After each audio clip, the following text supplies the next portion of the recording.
give me. He says, Be nice.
How can I change myself?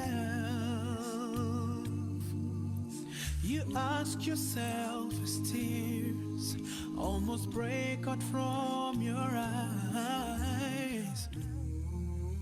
You made a promise last time, I'll never sin like this again. But you remember the last time and the time before that. Now the guilt is crashing you down. You've made the same mistake again. You feel so powerless, but in His hands there is power to create a new heart in you. In His arms there is love. You have no more need to fear. In His hands there is power to create a new heart in you. In His arms there is love. You have no more need to fear. Oh, I never wanna live without you, Lord. Never wanna bear this load, I'm casting it at your feet. 'Cause I can never change by myself. Lord, change my heart so I can be just like you. Don't wait to feel, just believe His love for you is so real. He says, come, let us reason together.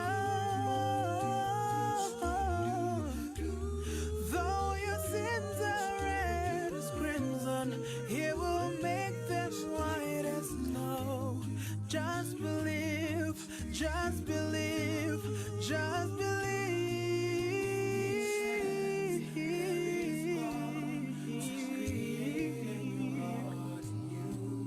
In His arms there is love. You have no more need to fear. In His hands there is power to create a new heart in you. In His arms there is love. You have no more need to fear. Oh, I never wanna live without you, Lord. Never wanna be this load. I'm casting it at your feet. 'Cause I can never change by myself. Lord, change my heart so I can be just like you.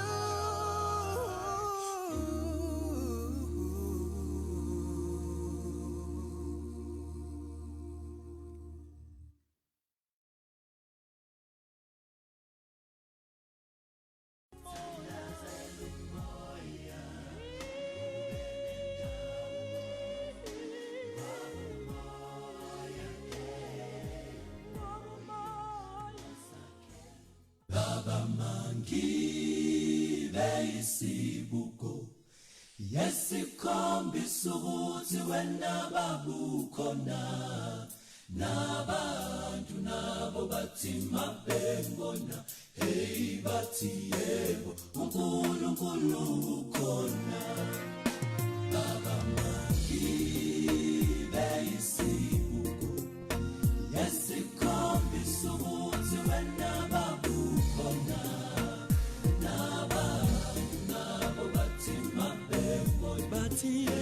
Batiyebo, uNkulunkulu ukhona. Izithelo zikamoya abanye bethu bashumayela umbona uThixo, abanye bethu banamaphimbo amnandi mabehlabele. Siyayibona imisebenzi yakho Baba. Mangibe isibuko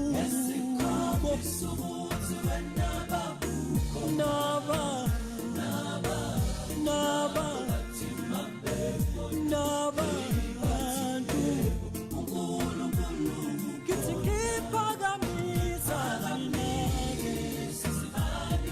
ngikhanyise nomhlaba wonke nabantu Baba kithi ngiphakamisa umhlaba wonke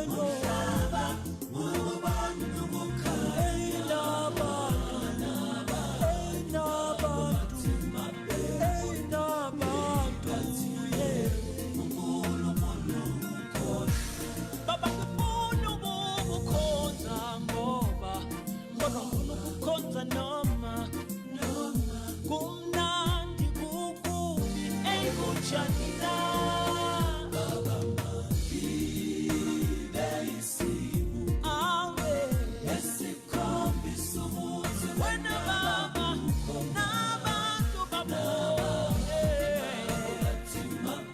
bona bathi yebo uNkulunkulu ukhona Baba mangibe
Happy Sabbath to everyone. I think everyone should be hearing me.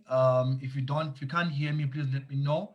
Um, I'm hoping that I can be heard. Can I just have a heads up if people can hear me? Just give me a sharp Van Headen as usual. Just give me a sharp just to confirm that you guys can hear me. Let's see how that goes. All right, beautiful. Thank you. I've seen the sharp. That's lovely. All right, we should be starting soon enough. Just give it about 5 minutes or so. We are waiting for our speaker to come through. I already talked to him. He's ready. It's just that he was preaching in the morning, so he just got home and he's a bit. I think he's trying to refresh or so. But I did speak to him and he did come on video here, so he should be coming soon. So for the meantime, I will just be your DJ Revelation or a DJ Rev playing the songs for you until such a time that I'm confirming that our speaker is here. Just give it about 5 minutes or so as we are getting ready to learn about the absent father. All right.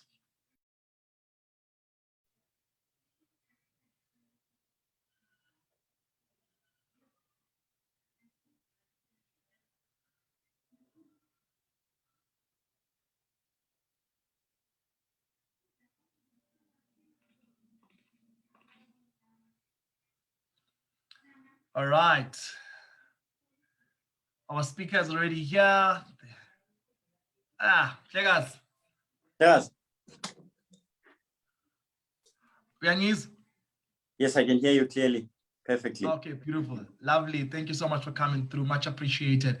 Okay, so we welcome everyone. I thought maybe we'll play some music before you start, but you're already here, which is good. I want to welcome everyone to the platform, the 230 Conversations platform. A lot of people are coming through, and we've got also the family on Facebook, and I think most people are on Facebook than they are here. For the Facebook family, please do send your messages and your comments. I'll be able to read them when it comes to the time when we're starting to discuss our meeting as of now. Allow me to start off with a word of prayer. And then immediately after that, I'll give the announcement. As soon as the announcements are done, I'll give over to us or introduce our speaker, give over to him, and then we will listen as God blesses us. Let's all close our eyes as we pray. Our Father in heaven, we thank you this afternoon. Thank you for everything that you continue to do for us, for the blessings that you give us and the life that comes with it. We want to appreciate all that you continue to do for our family members, for our friends, for the church as a whole, and for protecting us even during such a time as this.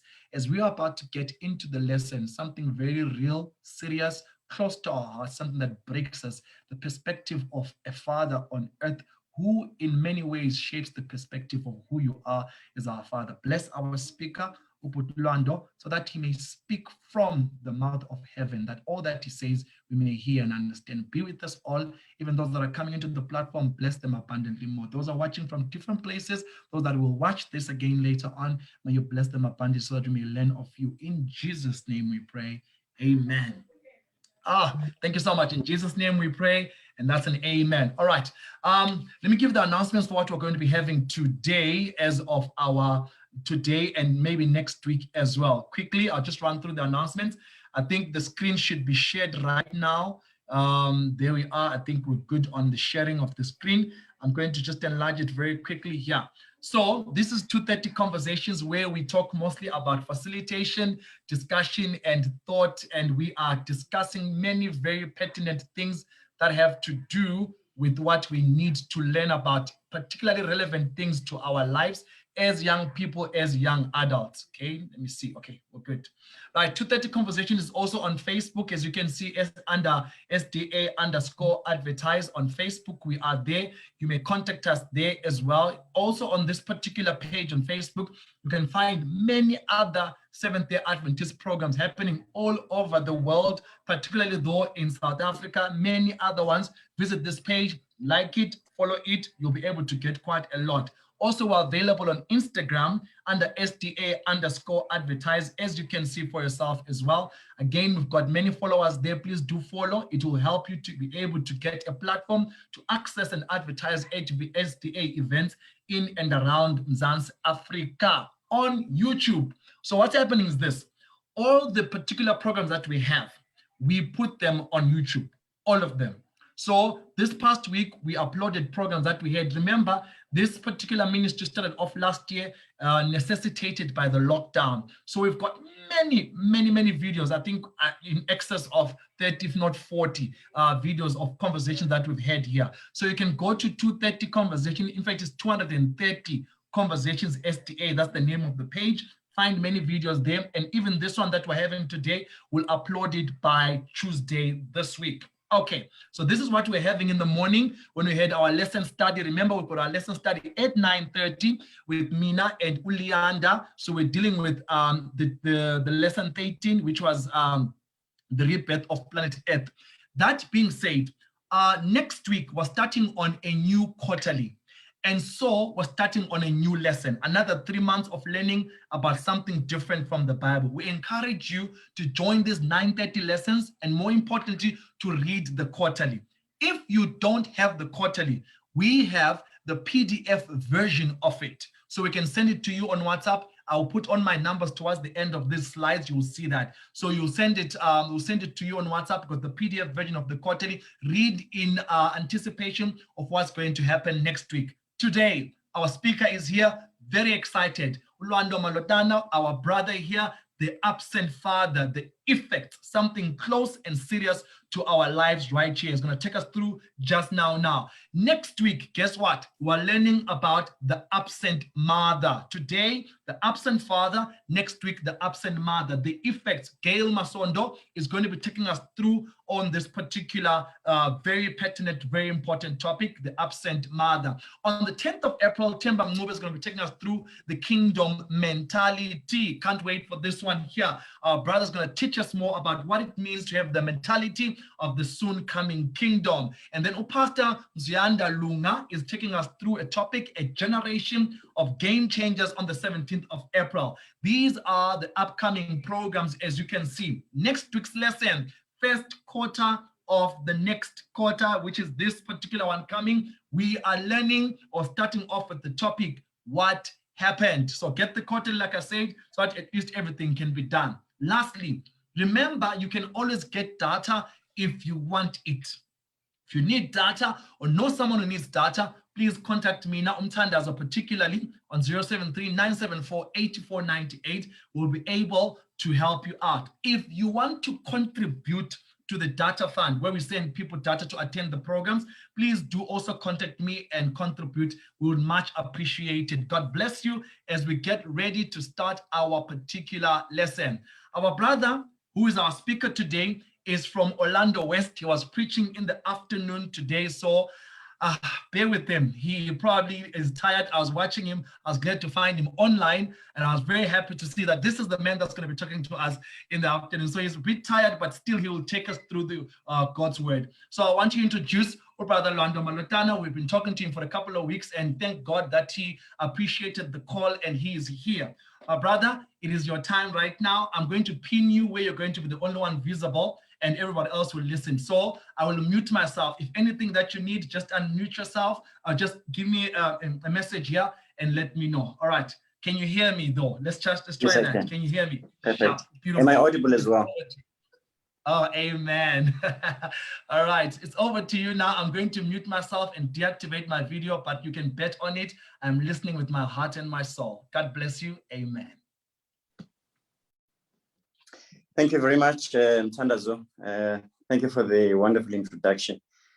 As Mtandazo has alluded, this is my first time to join in with you, and I hope that the format that I'm going to follow suits the format of the program, and I hope participation. Unfortunately, you know, when people are not in front of you, you see them.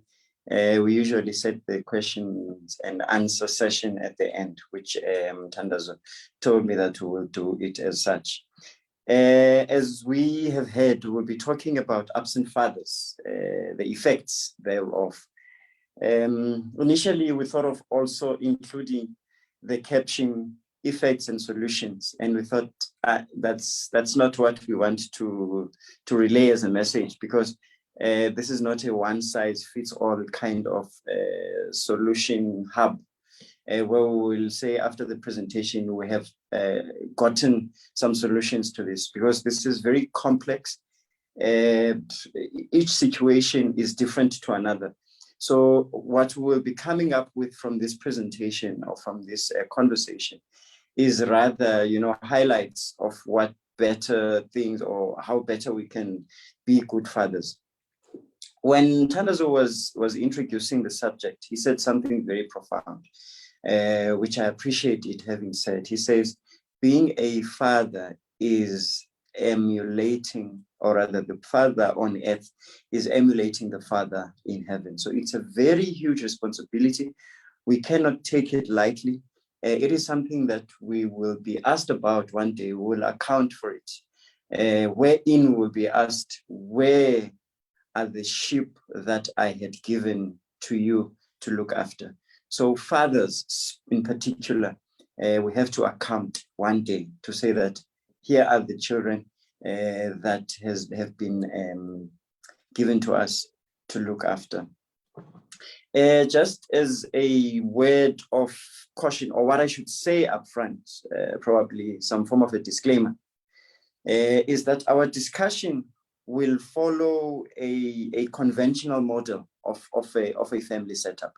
Okay, when I say conventional, as we all know, we mean a setup that has got a father, a mother, a child, or children, so to speak. So we will follow that setup. I'm quite aware, as we will all be aware, that there are other setups, that are recognized by the law of the country and that are recognized worldwide, wherein the setup is not necessarily a mother, a father, and children. There are other forms of setup. Today, we will limit our discussion so as to progress in this conventional setup where there is a father, a mother, and children. This is solely just to make the point of the absent father in that particular setup, because I think probably for now, it sort of shows the essence and the importance of a father in that particular setup. Yeah. Two, this is not a conclusive study. Not everything that we're going to say up here sort of addresses the question of an absent father. We might probably leave a few, we might put certain aspects of our conversation in a different way. So it's not necessarily conclusive. We can't at the end of the presentation to say that we did not say this, how about this, how about that? I mean, as we said when we began, I mean, this challenge is so vast. It covers areas that we can not even comprehend that it covers. We might probably think that it is limited to the setup of a home, but it goes beyond the borders, or it goes beyond the walls of the house. It goes to university, it goes to school when children go, it goes to another marriage to which your children will be. It goes to a spouse that you had never even thought of that will be joined together with your child. So it is vast. It goes to the society, it goes to workplaces, it also goes to churches. So neighborhoods that we find ourselves in as children, as we grow, will be affected by whether the father was present or whether the father was absent. So it is nothing minor. It is something great. It is vast. And the working or the not working of this setup or of this environment will determine how those environments will be in future when we are not even around as fathers to our children. I should also say that this will not be an attack to men. I know, I have a right to say this because I'm a man, and I've been there where you're sitting, with one eye open when you listen to such a presentation, where you are told that this kind of presentation is not a positive presentation. I mean, it sort of exposes the things that are not acceptable in the society. Because ordinarily a father should be present in a life of a child. But now we are saying fathers are absent. So it is not going to take so much of a positive effect, but we'll try to present the positive side of it, but in so doing, we will share, you know, the legs and the disadvantages of an absent father. So I'm urging the fathers to relax and know that we are together in this thing. So fortunately, I am also a father. So at least I won't hit too hard, but we'll speak about the truth. As Mtanazo said, that this is real. We need at least to get some form of remedy out of this. Yes. It's a reality that this confronts the families that we are. You know, it is not something, well, someone would say, aren't we making a big deal out of this? I mean, children have grown without fathers. I mean, why are you making a fuss out of this thing? We are not making a fuss, it is a problem. Even those that have grown without fathers, with those mothers that have worked so hard, and we commend them for having done that. But you will find that there is a lack somewhere in their lives where you would see that there was not a father. So you might think that you have succeeded or you're successful in life as a child that grew up without a father, but unfortunately, you will find that there will be certain elements where you will know that you are lacking somewhere. As we said, this has got ripple effects. So it does not necessarily get to be confined within the setup of the home, where there is a child, a father, and a mother only. It does not only necessarily affect this household together with the siblings, but it also goes beyond. I mean, we said, I don't want to belabor the point, but it has got ripple effects. So it is always good to nip it while it begins, you know, just to highlight these challenges that we'll have with the fathers that are not there. The format that this conversation is going to take, in fact, we are going to be borrowing from the present father so as to illustrate the dangers of an absent father. I think it's better that way, because I mean, we know what a situation should be. So let's set that situation to say that this is what happens when a father is present in the life of a child, so as to see the inverse, that we should try to avoid the inverse of this present father. So by following this conventional setup of a home, we are not in any way denigrating other setups. We are not discriminating against them. We are not saying this is the only one that can better show, you know, the effects of an absent father. But today, let us at least limit it to the setup where there is a father, a mother, and a child. Now, here's another thing. I'm glad that the next conversation for next week is going to be about mothers, because one would then assume that because we are saying fathers are absent, and then that probably presupposes that mothers are present.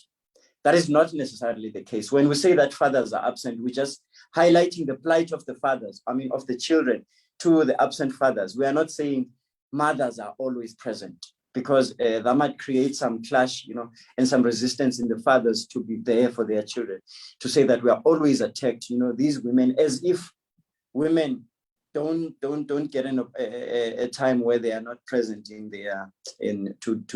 their children. So we are not in any way saying that it is only the fathers that are always absent and the mothers are present. I think it is proper for us to begin with the statistics. I know there might probably be the updated statistics, but at least the statistics will give us an idea of how vast this how deep this problem is, how deep it is, how entrenched it is, the dangers that it creates in the society. I have got a statistics of 2018, 2019 figures. I think they range back from 2017. It is said that South Africa is one. In fact, it says South Africa is one of the highest, has one of the highest rates in children that are under the age of 18, which are living without their fathers. So we are ranked there among the highest in the whole world of children over the age of, I won't even mention the children below that, because they are vast as well. But this particular study was taken from the children that are beyond the age of 18, from 18 on upwards, that they are 61%, 61.8, almost 62% of those particular children are without their fathers. You can imagine, if we say that this occurrence is so detrimental to society, so detrimental to these very children and to the people who will get into contact with these children. So how much more is it when the numbers are these? This is taken from Stats SA 2018, 2017, and 2019. So it is great. It is not something very small. Probably we should first begin with why this topic. Why are we talking about this? I think, as we all know, that talk now, when you talk gender-based, let's say gender-based violence or violence against children, or, you know, when they're talking protection of children, it is always men in particular that are always mentioned. Probably I might seem to be exaggerating this, but it is rare and it's seldom where you find that women are abdicating their responsibilities, or they are sort of giving them away, or they are hurting their children. It is mostly men that are found to be culprits of this. So we have to address it, because I mean, we can't as men keep quiet when the mere mention of the name men, you know, brings another thought to the woman, number one, brings another thought to the child, as it is. So we are depicted as people that do not accept responsibility. There are names that are given to men, you know, names that are very distasteful. I mean, we know that sometimes men are called dogs. When you talk of a man, go to eye. Don't tell me about those dogs, you know, those kind of things. So we have to sort of protect it. We have to stand up as men to say that let us take our rightful places. It is said that men do not commit to maintenance of their offspring. I mean, this is a fact. Maintenance, whether it is financial, whether it is psychological, but men are said to be abdicating that responsibility. When you're talking maintenance, it is always, I mean, I was looking at the statistics of the maintenance court, family courts, and you will realize that it is women that are going there to complain about men who do not look after their children. Now, we are going to get into the reasons why men are absent in the lives of their children. Because you will find, though I'm not sort of saying it is good, but you do understand certain challenges that men find themselves in. We should say this, that sometimes it is not of the men's doing to be absent to their father, but we will say that you are absent, whether it is of your own doing or not. But the fact of the matter, when you are not there in your child's life, it means that you are absent. And I think, because this word is a bit relative, we will kind of describe and define what do we mean by absent as time progresses. So we are said to be not responsible, and all the negativity is always towards men. Yeah. Someone once said in one presentation, I think it was a book that I was reading, they say that men think that children are plants that can be irrigated automatically from a distance, you know. So the point that this person was making is that it does not matter that you are pumping money into the life of a child, as if the child is a plant that only needs fertilizer and water. And you can do that even in the absence or in the comfort of wherever you are. You know, you just schedule your automated sprinkler system, and then it just waters the plant every day of the week when necessary, you know. So this person was saying children are not like that. They need the physical presence of the father.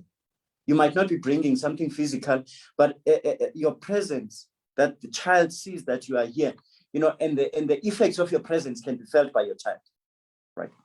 So these are some of the reasons why we have to bring these topics, because we cannot sit on top of these challenges. So there seems to be a cry, a very serious cry, you know, that by mothers, as we have said, and by children as well. And somehow some men who say, men, come take a rightful position. Because it's not only children that are saying this, it is also other men, you know, that are saying we are trying our bit, but your absence, our men counterparts, are drowning our presence. It is as if all men are like this. All men are said to be abusers. All men are said to be irresponsible. All right. Now here are the presumptions or the the presuppositions of this topic that we are dealing with today. I know this might sound very obvious. It is not as obvious as it sounds. Now, here is what is implied by this topic, that it is a father that is absent. In other words, it is the absence of one gender in the setup of a male and a female. I have to make this point, though it seems obvious, because I mean, we're talking about father. So why are you telling us that it is that male gender that is absent? I'm saying this so as to make the point that the absence of this one gender cannot be supplemented or substituted by another gender. So the absence of this gender it becomes a problem on its own. Because I mean, otherwise I would say, no worry, at least there are mothers. Doesn't matter, even if the fathers are not there, at least there are mothers. So this topic presupposes that when you are away or when you are absent as a father, there is no one that is going to replace your responsibilities and carry them forward. For instance, in this case, the mothers cannot be fathers. Children cannot grow up to be fathers at an early age. They have to have a father figure. There has to be a father that is present and that is active in their lives. So when we say father, we are saying this gender is supposed to be here and it is absent. And its absence cannot be replaced. It can only be a complete setup when the father is there. I thought I should make that point. And then there is something present, this present gender. I mean, we had said that this present gender cannot do. I mean, the one that is present at that time. Yeah. So in other words, there are roles that are assigned per gender. Allow me to use the word gender. There are roles that are assigned per particular gender. So in other words, as a father, you have got a responsibility that only a father can do. Then there's a responsibility that only a mother can do. So when you remove one aspect in this equation, then there is imbalance. So your absence is felt. Even if this is a strong woman, I know there are very much strong women out there, that are playing both the roles of a mother and a father. Trust me, because it was intended to be a father and a mother. So even if you are strong and you are assertive as a woman, you cannot replace the place of a male or of a father in your child, And when kids want to raise their eyes, they want to see a father and they want to see a mother. Yeah. Obviously, this is not trying to negate the good work that is done by women, in raising these children. I mean, most of successful men and women were raised by single parents, which in this case were women, and they've done a sterling job. But we still maintain that there is a responsibility and a role of a man in the life of a father. All right. Well, I'm glad there are Christian undertones to this conversation. Otherwise, I wouldn't have the basis to say what I'm going to say next. So it is safe, I'm cushioned to say what I'm going to say. I mean, when you look at the challenges that we have of an absent father in the life of a child, and that there should be a mother that is there, it almost suggests that the setup of a child is only relevant in a setup where there is a mother and a father that are married. I know I might be perceived to be outdated. Is there somebody that still says that in this day and age? Yes, there is, because that is the design of a home setup. A home setup is designed so that there is a married man and a married woman that would give birth to children. Because, I mean, it's almost impossible when the setup is outside of that arrangement. When people are not married, I mean, I think I have to make this point because that is where some of the problems begin. Because had these people stayed together, rightfully so, legally, married under one roof, chances of this man or of this father being absent would have been slim. I'm not saying all problems of absent father as a result of people that have given offspring but not married. I'm not saying that, but I am saying in order to contribute towards alleviating this challenge of absent fathers, it is important for us to always remind ourselves of this reality. In order for a couple to have children, they must first at least formalize this thing and get married. Because it's almost highly unlikely, I mean, except for a few, I mean, that we're not talking about here. It's almost impossible for a father to be absent. I mean, he would give an account. Where were you, Daddy, last night? Because you were supposed to be sleeping here next to Mommy. You're supposed to be here during the day when I'm doing my homework. So it is important for us to always hammer this notion that setups of people that are intending to bring children, in order for them to make it easier for them to be present, they have to be married.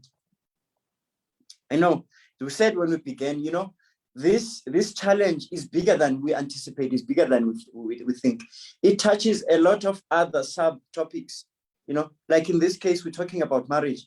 But why are we talking about marriage when we're talking about absent fathers? We're talking about marriage when we're talking about absent fathers because it is in the best interest of the child, and it helps and it alleviates the problems of absent fathers, to say. I've got a quote here by one of my favorite writers. She says, "The well-being of society, the success of the church, the prosperity of the nation depend upon home influence." And then he says, "The father is everything a home will need." I don't know what she meant by that, but she's making that point that a father is everything that a home will need. I doubt she suggests that there is no role of a mother. Obviously, that point will be made next week, because I don't want us to go here having the implication that women and mothers don't have a role, but we're highlighting the importance today. We are highlighting the importance of the presence of a father in a home. All right. Let's then talk about what does it mean to be absent? When we say the father is absent, what do we mean? Are we saying 3 times a week he's not here? Are we saying 1 year he's staying in another house, the children are staying here? Are we saying he comes back home tired? What is it that we are saying when we're saying the father is absent?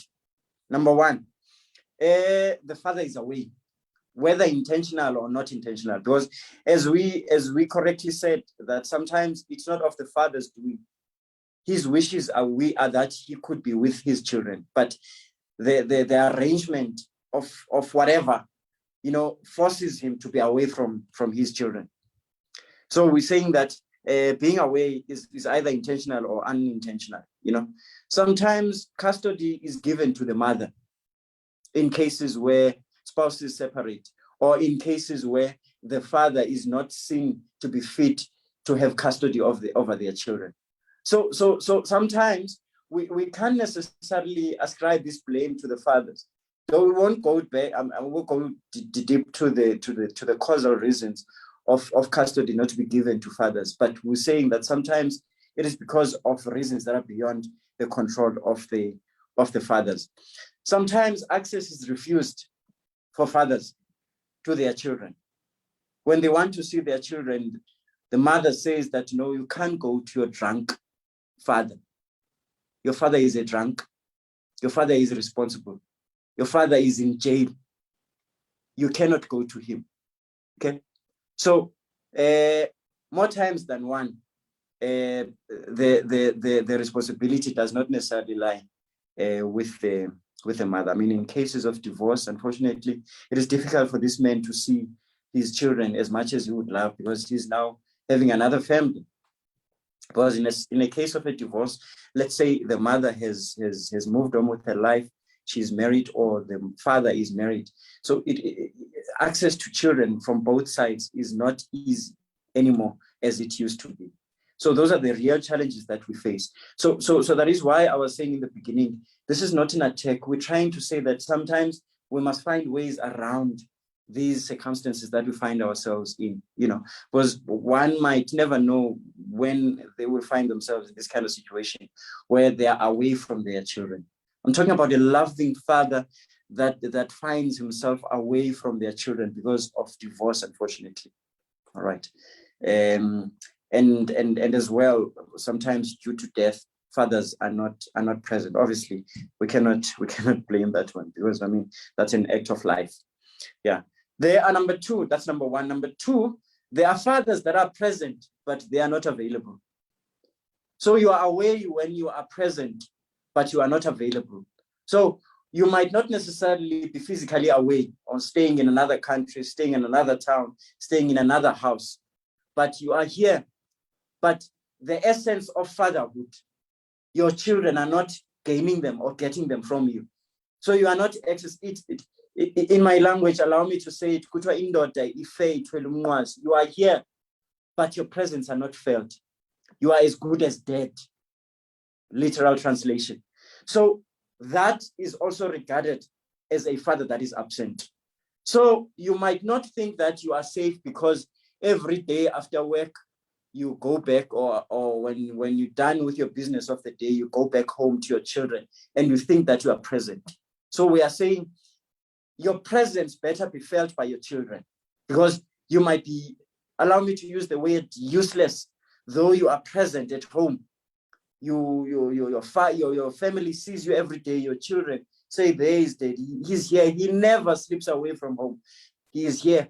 But we are, the children next door, whose father comes 3 times in a week, are better off than us when we are having our father every day. So that's another form of absenteeism of fathers. Yeah.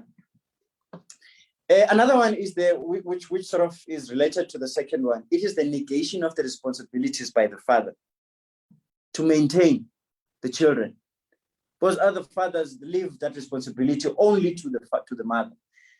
The abdicating of the responsibility to guide. There is a duty of a father to guide, excuse me, his kids. Your duty to raise your children. We did say here when we began that kids are not like grass. You can't just delegate it to a gardening service or to a gardener to water them every day.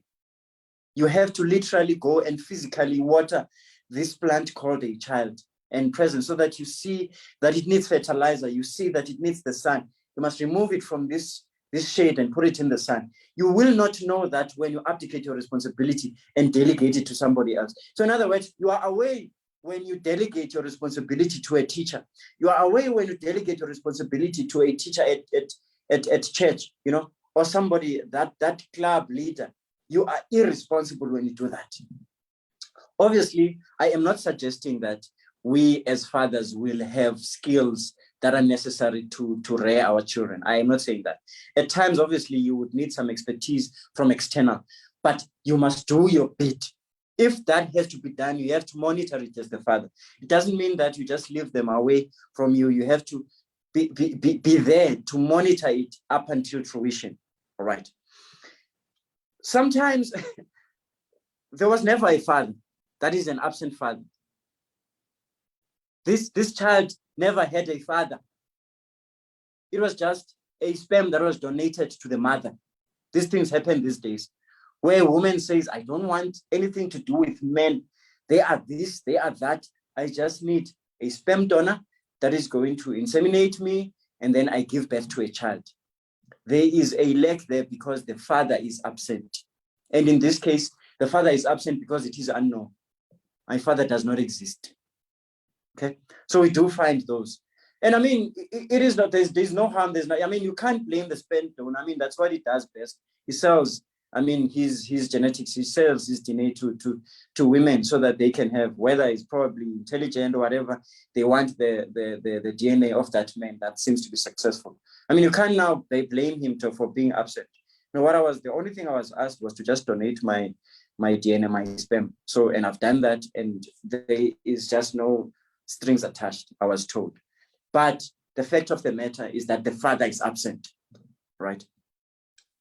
Now, there is a father figure, which I think we have to include and involve in our discussion, that it might not necessarily be the father that we are talking about. By father, probably, I'm trying to say that we are also incorporating the word father figure, because the father figure might also involve a male that is not necessarily the biological father of the child. Okay, I mean, there are cases where the father cannot be there. Unfortunately, the father is absent due to death. And you can't now say that, no, your father passed away, unfortunately, so we would live without a father. There are father figures. I mean, brothers, uncles, people from church, people in the neighborhood. There are people that our children can look up to. Because we said in the beginning, this is a vacuum that no one can fill but a father.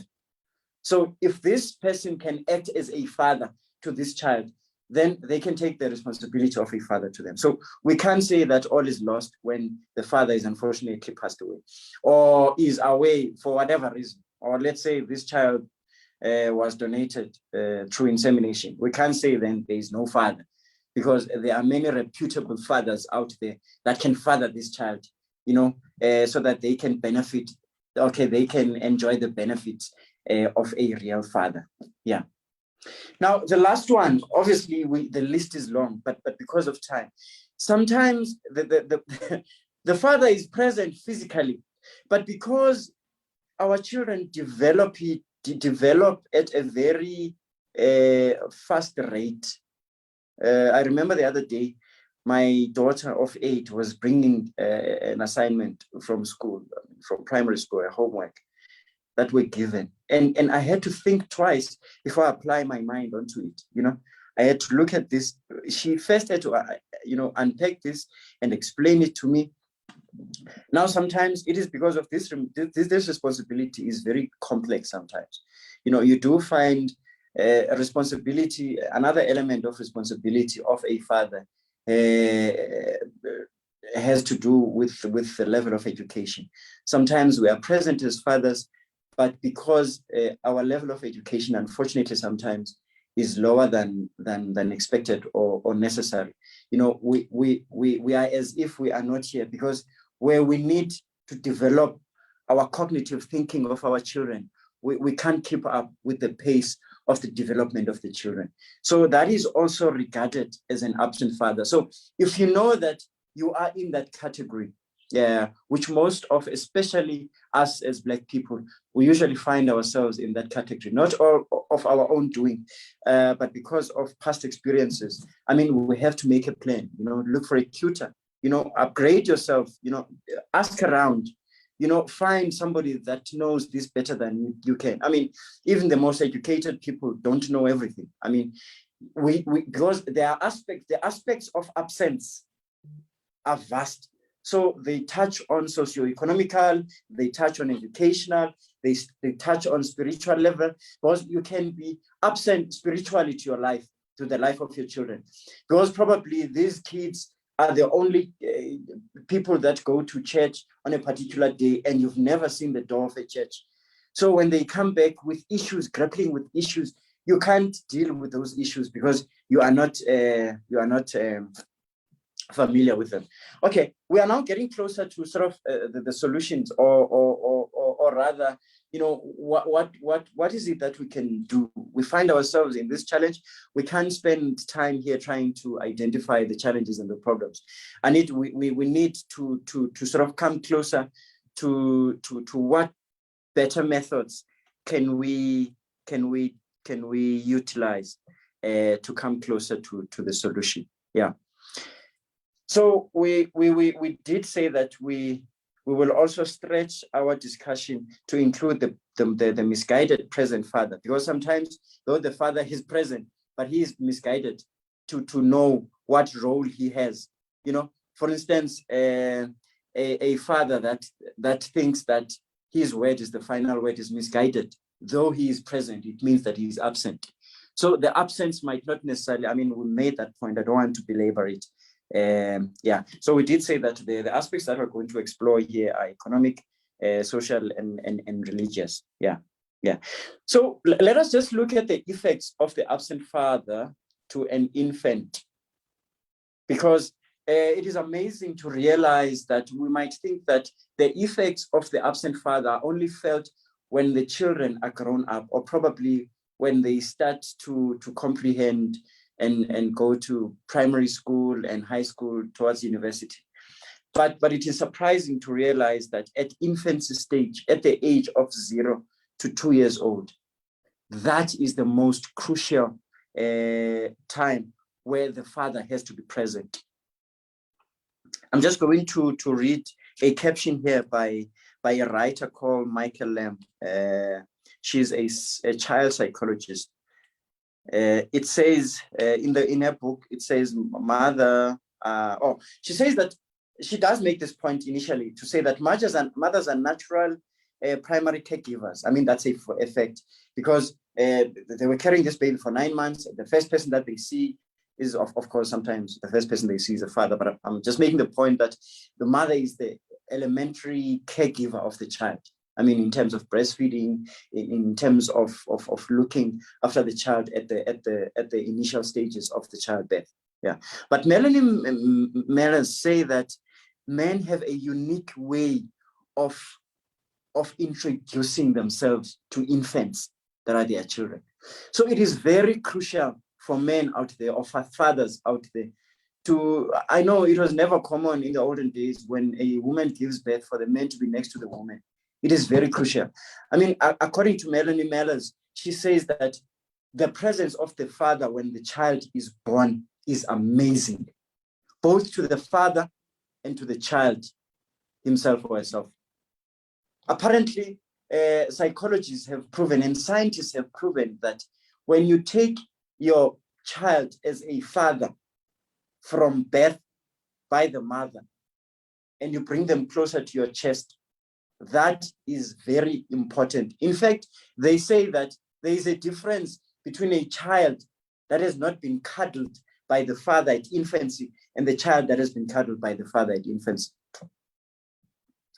So in other words, they even went as far as to say that men have got a unique way of playing with their children. I mean, the rough and tumble.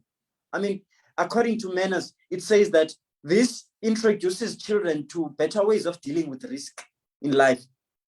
I mean, you can't have a child that is always, when they come crying to their mother, they are cuddled and whatever. Sometimes you just have to play rough and rumble. They must just hear the voice that says that is okay for you to, it's fine, it's okay. Sit there, you'll be okay, that kind of thing. And that, as we said in the beginning, can only be done by a father, not by a mother. A mother has got her role, and a father has got his role in the life of a child. It is said that a father has got a different vocabulary when they're talking to their children. I mean, this is a common fact. I mean, it is said that as mothers tend to adjust their language to fit or suit the infant. I mean, when they're trying to talk to their kid, they don't use normal words. They use tender, baby-like words. But it is said that men, they use sort of, not necessarily adjusted. Well, low does not mean inferior in this case, but they don't adjust it to necessarily suit the child. Men have got a way, according to Melanie Mellers, of talking to a child as if they are talking to their peer. It is said that broadens their vocabulary. I mean, that we might think that that's not important, but it might help your child as the child progresses in their educational faculties. So to expose your child to real vocabulary as a man is said to be important. Mellers states the following as well.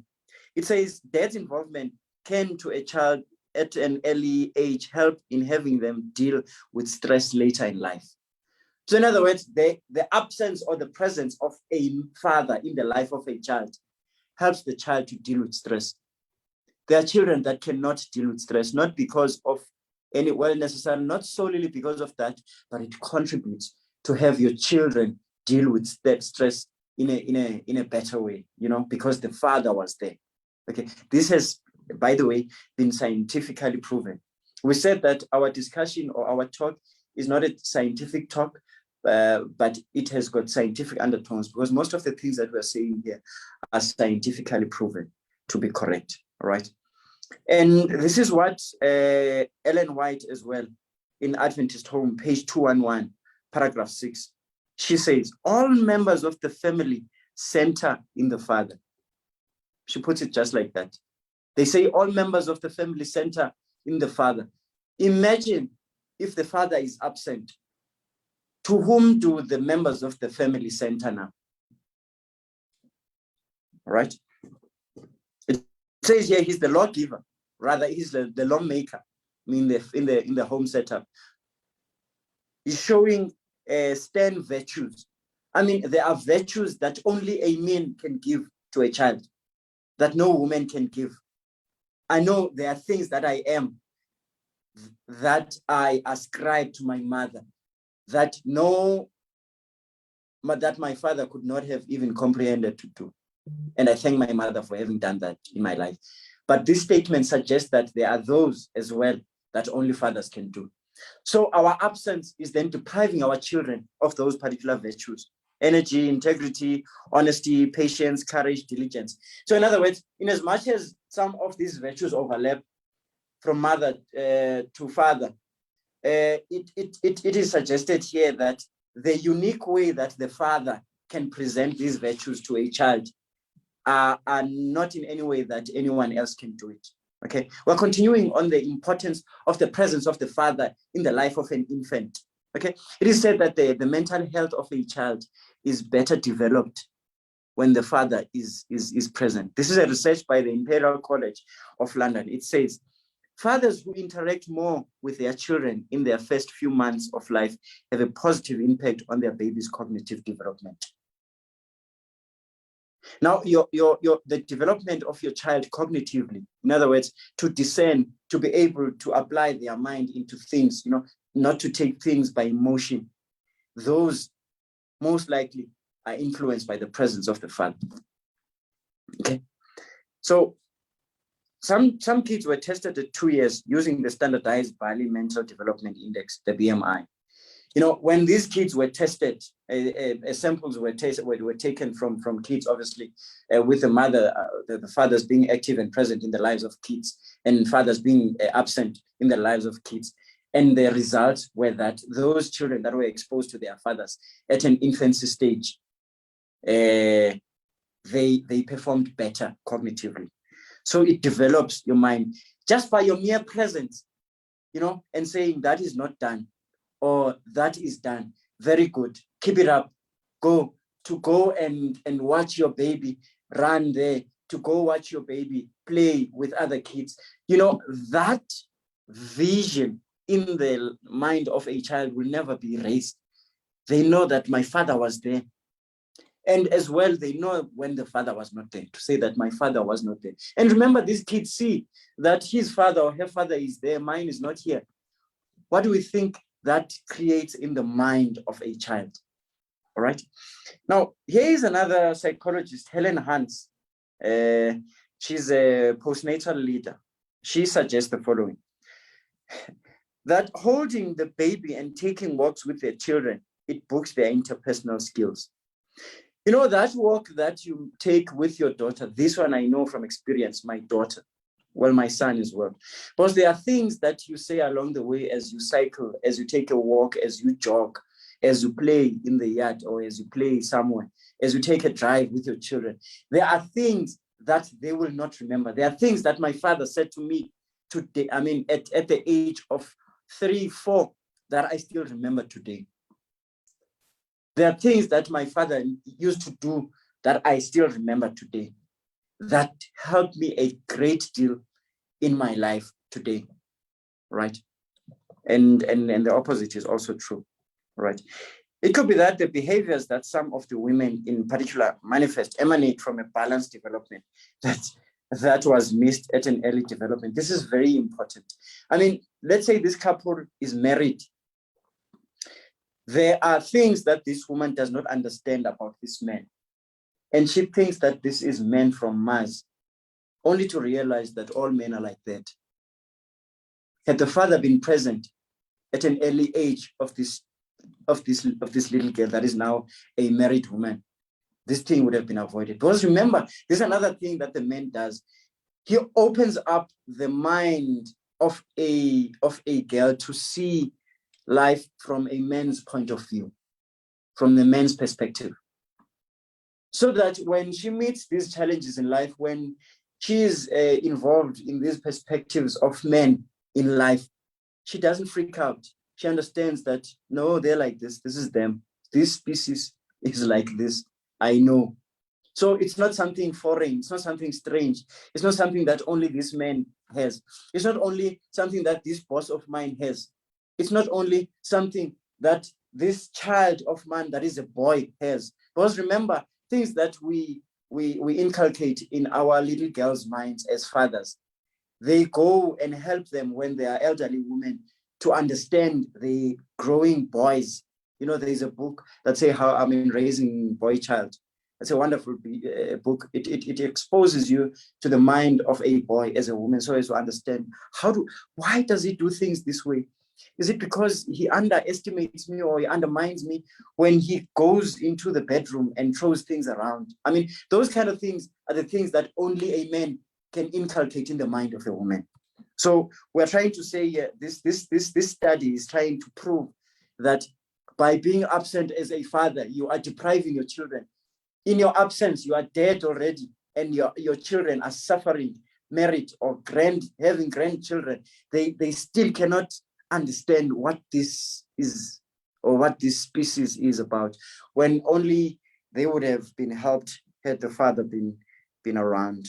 Yeah. So what we are saying, as we said initially, that this has got ripple effects. It never ends. You know, you think it is only applicable here. It goes beyond those borders. Now, it also helps with trust issues. It also helps with communication. It also helps with love. You know, I've written somewhere that you know, these children, especially the girl children, they get excited when these boys buy them a bone of Kentucky and they tell them that they love them. They've never had that from any man in their lives, because there's a saying that the first boyfriend to a girl child is their father. So the absence of a father, I'm not trying to say that this discussion is only for fathers to their girls. I'm going to talk about boys as well, but I'm just making the point that they've never had somebody saying I love you. Well, they've had their mother say I love you, girl, but they've never had a man to say I love you. But if you were present as a man, you would have said to your girl, I love you. You would have cuddled her. You would have kissed her. So that first kiss from this first boyfriend, that is a nobody, you know, because he kissed me so well and he cuddled me so well. I felt so warm. You know, there were butterflies in my tummy. It feels as if this thing will never happen again. If I let this one go, I will never find another one. But if a father was there to say that it's done, my child, even when they do it to your child, you're like, I know this thing. My father did it to me. It's fine. It's not a big issue. Do something better, you know? So our presence in the lives of our children, they make them better people. They are able to communicate better, you know? We know that our minds are not wired the same. I mean, males and females, you know, the left hemisphere and the right hemisphere.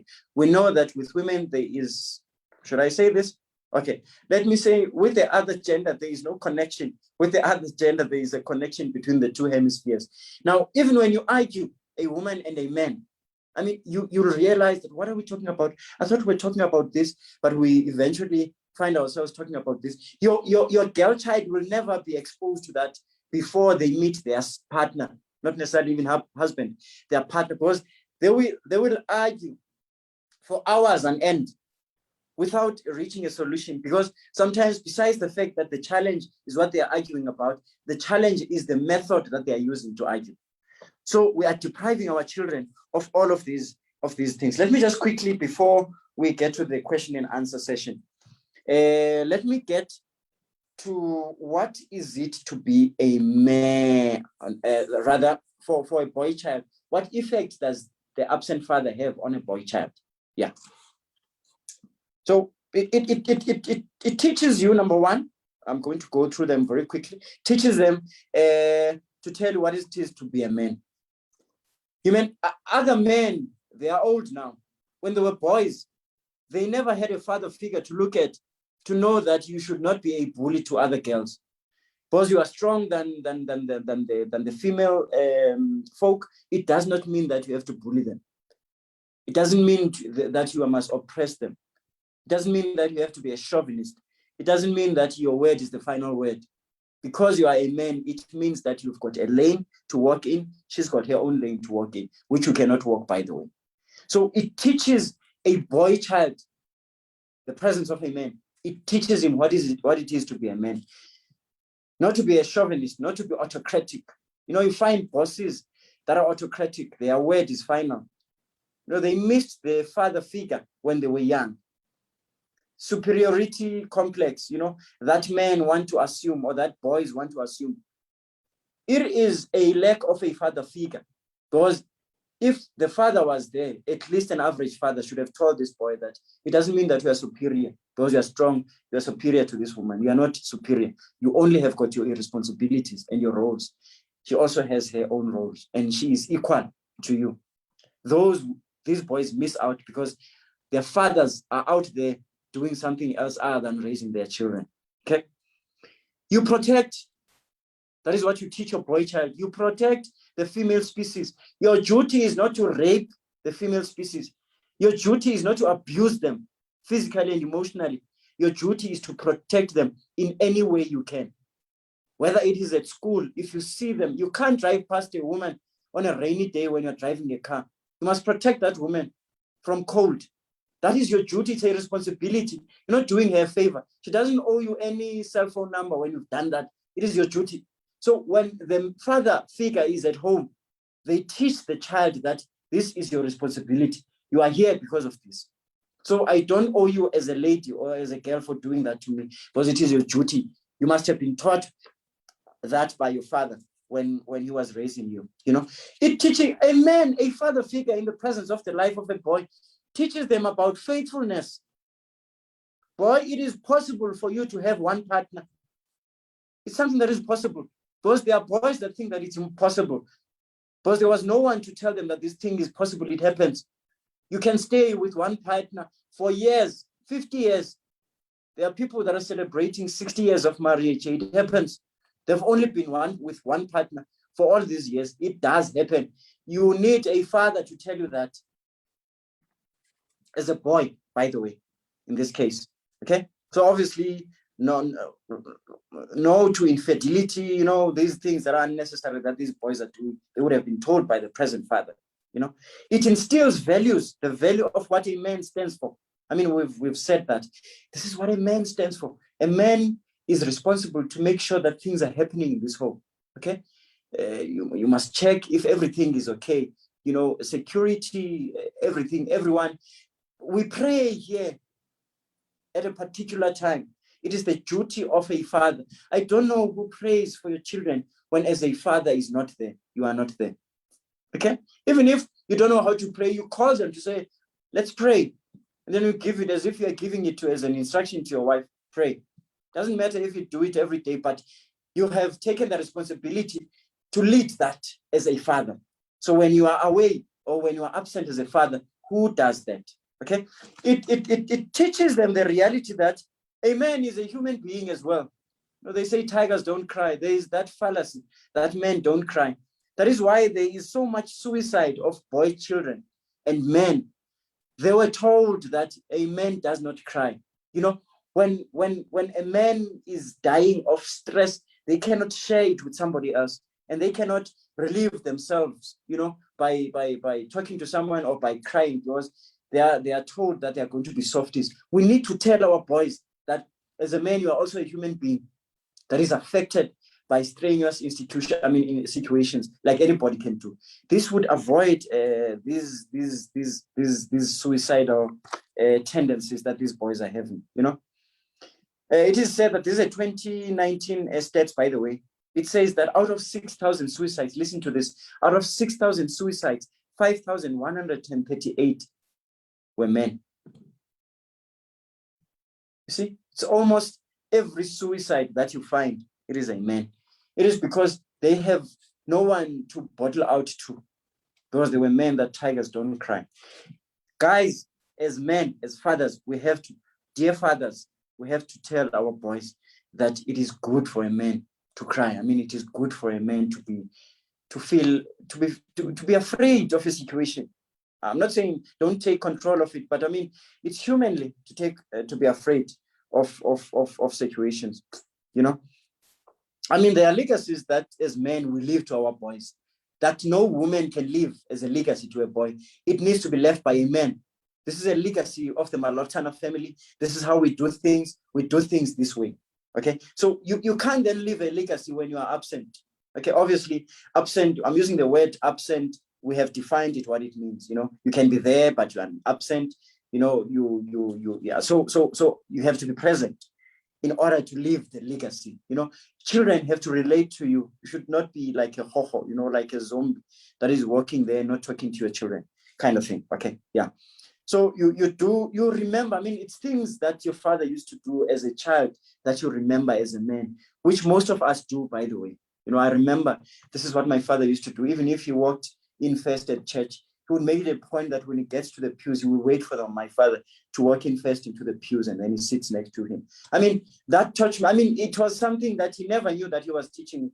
But if my father was not there, I would not have known that it is important to treat your woman with respect, and it's only a mother. I mean, now we are talking about emotional influences to a boy child, but there are also physical influences that a father passes on to their children. I mean, health issues. I mean, you play soccer. I mean, most of the soccer players, you find that their father was playing soccer. I mean, they would not have copied that from their mother. I mean, I play soccer because my father used to play soccer. You know, I'm a car fanatic because my father used to. I mean, even dress code, simple things like dress code. I mean, I'm trying to say that there are things that we are not even aware as fathers that we are transferring to our children. You know, your father used to drink. Let me not use the word drunk. Some of people that use alcohol. They got that from their fathers because it's good and bad habits that we get from our fathers. You know, what my father used to eat, he used to tell me why he doesn't eat it. I would not have known it if it was not because of his presence. Now, so the man's physiology is better understood from a man's point of view when it is shared to a man. I mean, there are things that a woman does not understand about a boy physiology. Why is he acting this way? His testosterone levels are going up. It is of course, I mean, there are medical doctors that are women that understand this better than men. I'm not undermining that point, but the point that I'm making here is that there are physiological aspects of a man that only a man can transfer to a man to say, no, don't worry. This is why you are acting like this. I also was in the same situation as you. So you pass on certain information that no one would have passed if you were absent. Now, as well, to a girl child, as a father, in fact, there is some information or there are some important aspects that you can pass as a father to a woman. Though you are not a woman, you've never been a woman, but your girl child, as we said earlier on, they understand men better because they are closer to their father. Remember, you are the closest man to your child. Okay, so there are a lot of things that you can teach that when you are not even aware, she's observing, oh, this is how they are. Okay, sometimes they get to be quiet. Okay, sometimes they're very lazy to wash the dishes. They don't help around. So that when it happens in a house, she doesn't say that, hey, this one is lazy, I married the wrong one. So that they know that, I mean, it is embedded in a human species, I mean, in a male species to be that way sometimes. I'm not obviously saying it's good for men not to help around the house, but I'm just making the point that some things your daughter can only see from you that they cannot see from others. So we are depriving these girls of things that they would have learned. Yeah. What to look for in a man, you know, when you are not there as a father, they don't know what to look for in a man because they can't watch that in TV. I mean, they are misguided by these soapies, you know, they see all these sorts of things and look at the wrong places and think that these are the things that as girls, they should look for in a man. Because the father, probably, I'm talking about an average father, your girl child should know that, oh, I should look for a man that is honest. I should look for a man that is protective. I should look for a man that understands, you know, and appreciates women, you know. Don't always ascribe the blame to a woman as a father. because obviously the children will emulate that. Yeah. So they check what is it to look for in a man. Be familiar with words like "I love you." I have said that before. They don't get shocked when somebody says "I love you." They think that, hey, they've given me the world. My father used to tell me. He used to tell me this every day. I know. Say something else. Okay. Yeah. So they understand that a weaker species, which is a woman, has to be loved. Because some people, they stay in abusive relationships thinking that this is what a man stands for, and don't understand that no, you don't have to be abused when he's exercising his authority as a man, or he's being an overseer in a home. It means that they must be abusive. Because other women are in abusive relationships because they think that that is what a man is about. Had they been exposed to a real man, they would have understood that this is not it. I better not get married to this one, or I better not engage myself to this. Obviously, we have said that they instill certain principles that no one can, which only men can be familiar with. Yeah. So this as well has got some physical elements to it, because the woman, your wife, can only be a woman, and her physiology is that of a woman. There is no way that they can understand the man's physiology, how it operates. You have to tell your girl child how a man feels when in a particular situation. Why do I feel ignored when your mother is saying this, so that they understand the makeup of the mind of a man. Yeah. So and they know that this is what appeals to men. In fact, as a last parting shot, even what makes a man tick, I think we have to say this one. It's only a man that can relate that to a girl child. What makes men tick? There are women that just leave themselves to be unattractive and in all forms. It is a father that tells their girl child that as a woman, take care of your nails, take care of your hair, take care of your body, exercise. I mean, it motivates a husband to love you more, motivates your boyfriend to love you more. I mean, when you take care of your body, I mean, you must find ways to can I use the word entice? Well, it's already yours, to entice him, to make yourself look attractive to him, kind of things. So it's only a man that can tell a woman that, because we complain when we are husbands and wives, when these kids don't look well after themselves, when we have not trained our little girl children how to look after themselves physically, because there is an emotional aspect and there is a physical aspect as well. Yeah. We do know that the government is doing a lot to take care of this aspect, because this is a very important and now aspect that is closer to people's heart. We know that there are law reforms that have been done by the government. For instance, for paternity leave, now fathers are given paternity leave that is more than they are given, or the government is looking into that. Family responsibility. So even the government, is trying to give us the tools that we can utilize for ourselves to be present, because we used to say, no, it's only women that are given maternity leave.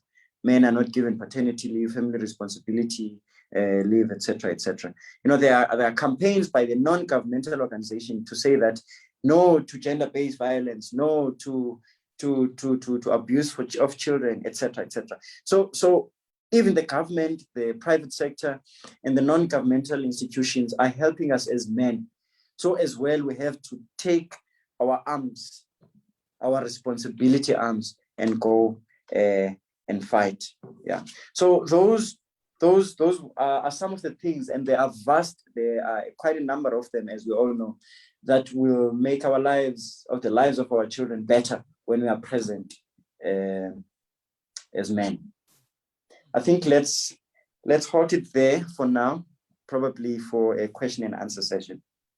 All right. Thank you so much, Brother Lwando, for that one. It's very comprehensive, very insightful, very spiritual. So you raised quite a number of issues, and just to everyone on the platform, this is the time then we're going to discuss. In other words, you can lift up your hand and then you'll be able to be recognized to ask questions that are in line with what we're talking about today.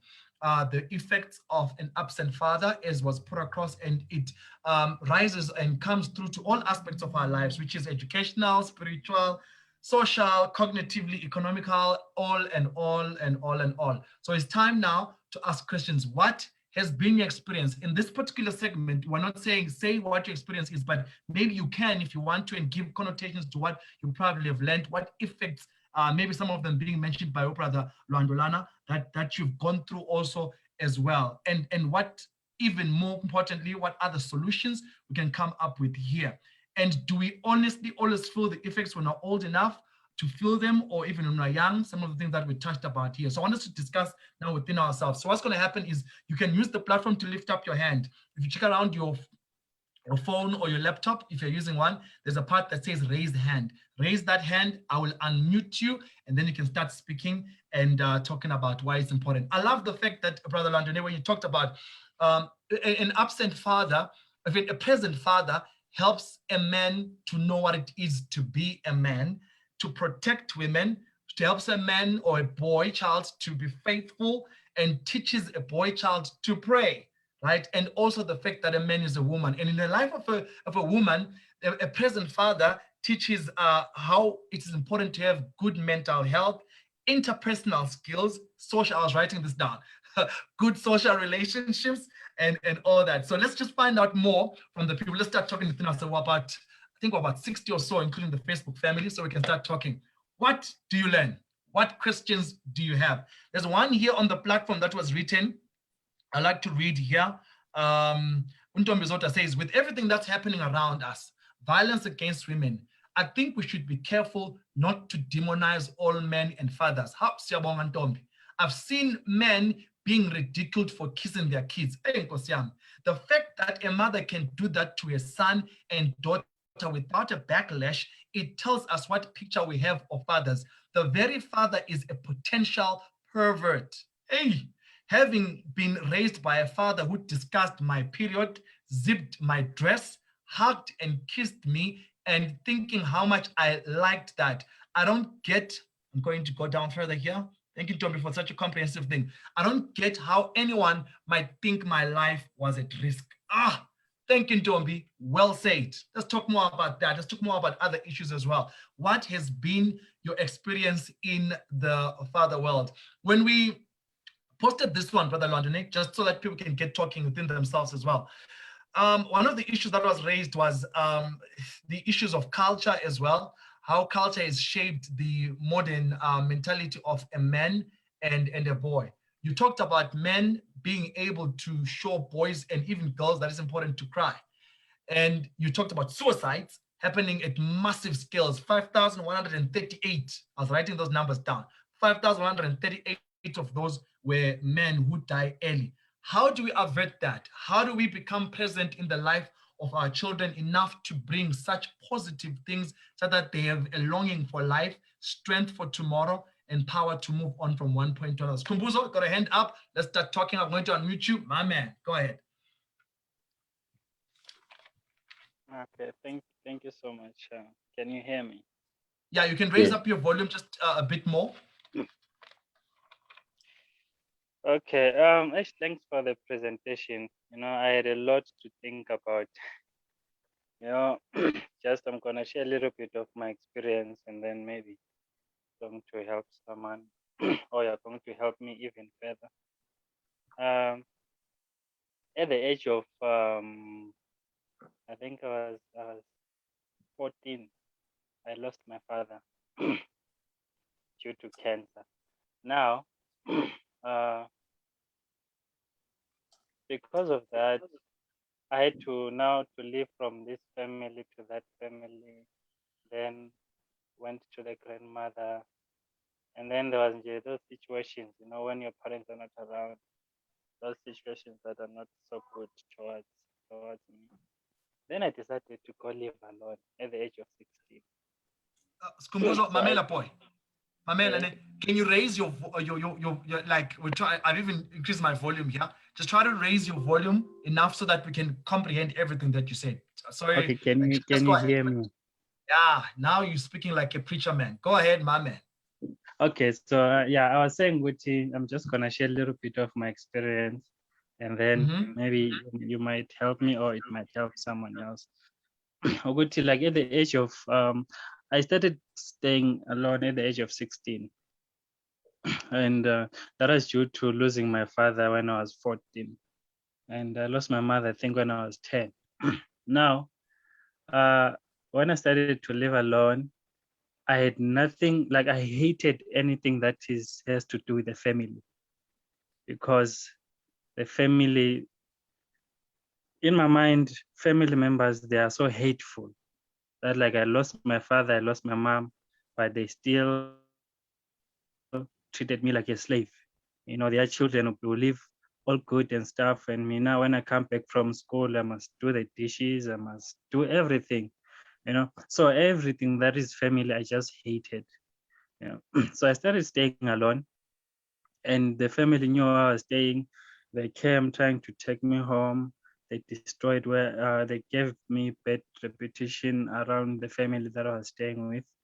Um, actually, I was working for that family. Actually, then that family decided, "Oh, no, we can't stay with such a boy." Then I left.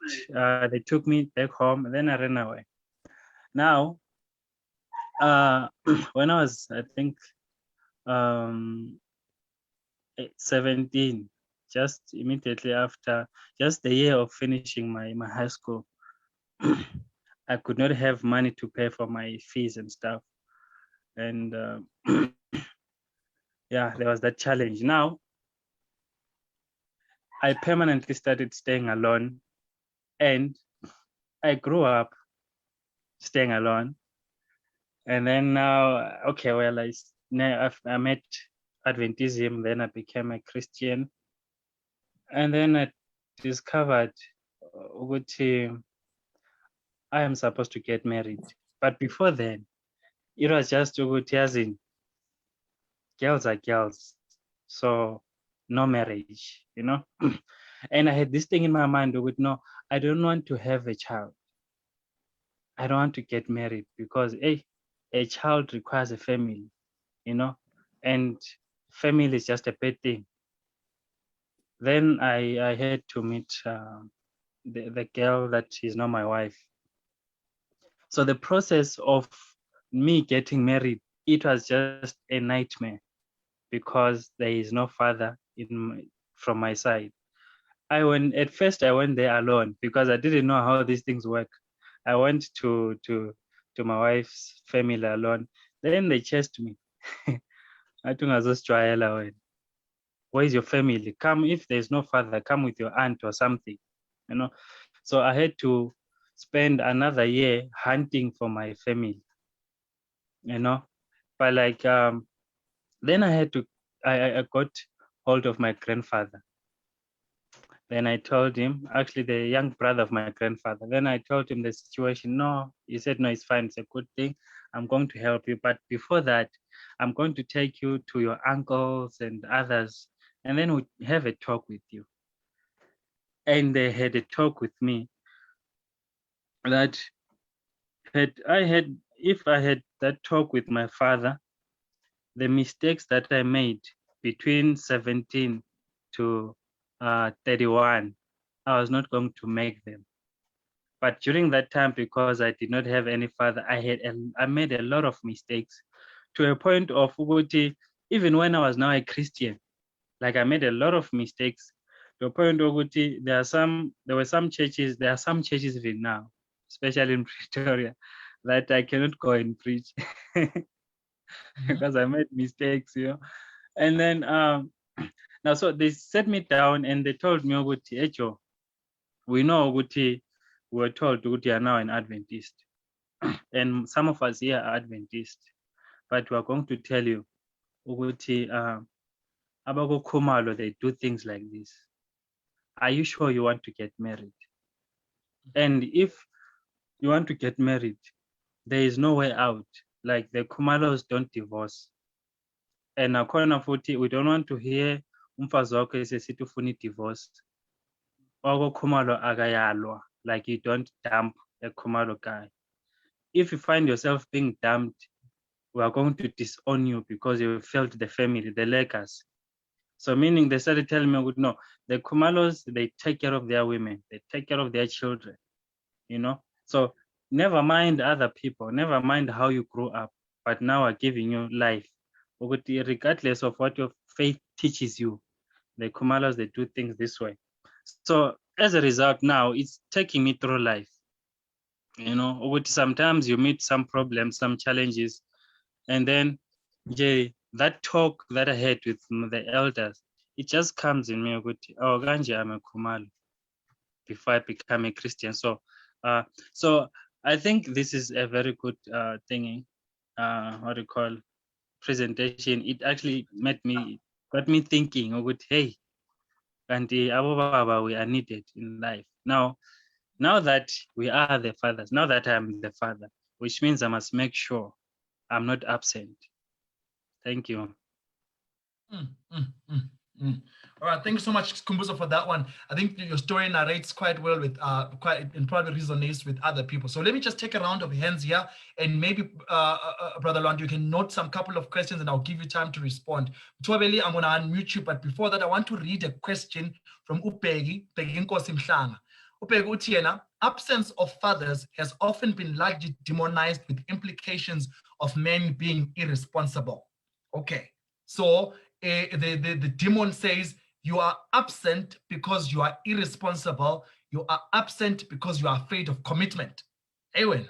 But the flip side is that it is sometimes healthy for some fathers to walk, as the home environment will be toxic to themselves and the children involved. That's what he's saying. And here's the question: how do we become present when access is denied? All right, and I want to add on to that. So is there a justifiable walk-out situation in the whole father-mother scenario? Is there a situation where we can say it's okay for him to walk out, it's okay for him to leave, it's okay for him to go, and all that? And also in line, and I want us to get talking within ourselves, because I feel like the platform has more to offer. Also in line with this, the basic undertones of the current situation is that a man is redundant. So we meet up with women who really don't need us. I'm not married, Brother Lwando, so you need to understand where I'm coming from. We meet up with people that literally don't need us. And this is to my friends who are not married, and even to people that are married, where you feel like you are a redundant partner. You are just there for decoration purposes. These people in this family can do thoroughly very well without you. How do we mitigate such situations, and how do we make ourselves present and relevant in such situations? Ntwabeli, I'm going to unmute you now. Go ahead and ask or give a comment. Thank you very much. Good afternoon. Can you hear me, Mta? Loud and clear, Ntwabeli. All right. From the presentation, and thank you for the presentation, it sounds like the word or the concept of absent fathers is used in society as a catch-all phrase for situations that should not be labeled in that manner. For instance, the presenter, Brother Lwando, talked about, for instance, women being given custody. Of course, that phrasing, women being given custody, is itself, it makes it sound passive, but they request for and they win custody of the children, right? In instances like that, it would seem to me absent fathers, but rather denied fathers. So I think my comment is getting to, we need some sort of nuances in order to divorce the sense that the fathers are the ones who are to blame for the situation, because the phrase absent fathers puts the blame entirely on the fathers. Although, of course, the speaker did mention that we're not ascribing blame, but the word itself ascribes blame, because words of meaning, right? Even implied meaning. So in those situations, for instance, where there's custody battles, there's a denial of the presence of the father. But there are situations, of course, where fathers decide to abscond. So I think we should rather talk of absconded fathers and denied fathers. Because in that sense, then it creates those nuances and doesn't force us to use a catch-all phrase, which ultimately leads to the assumption that men are entirely to blame. And of course, if you look at the statistics essay, 51% of divorces are filed by women, and only 32% of divorces are filed by men, right? So women are leaving their marriages by and large and taking their children, right? So in that sense, when we use the phrase absent fathers, it mutes these permutations and to some extent doesn't allow us to extend the dialogue and to look at how men in most of the instances become victims, in fact become victims of violence of the system itself, right?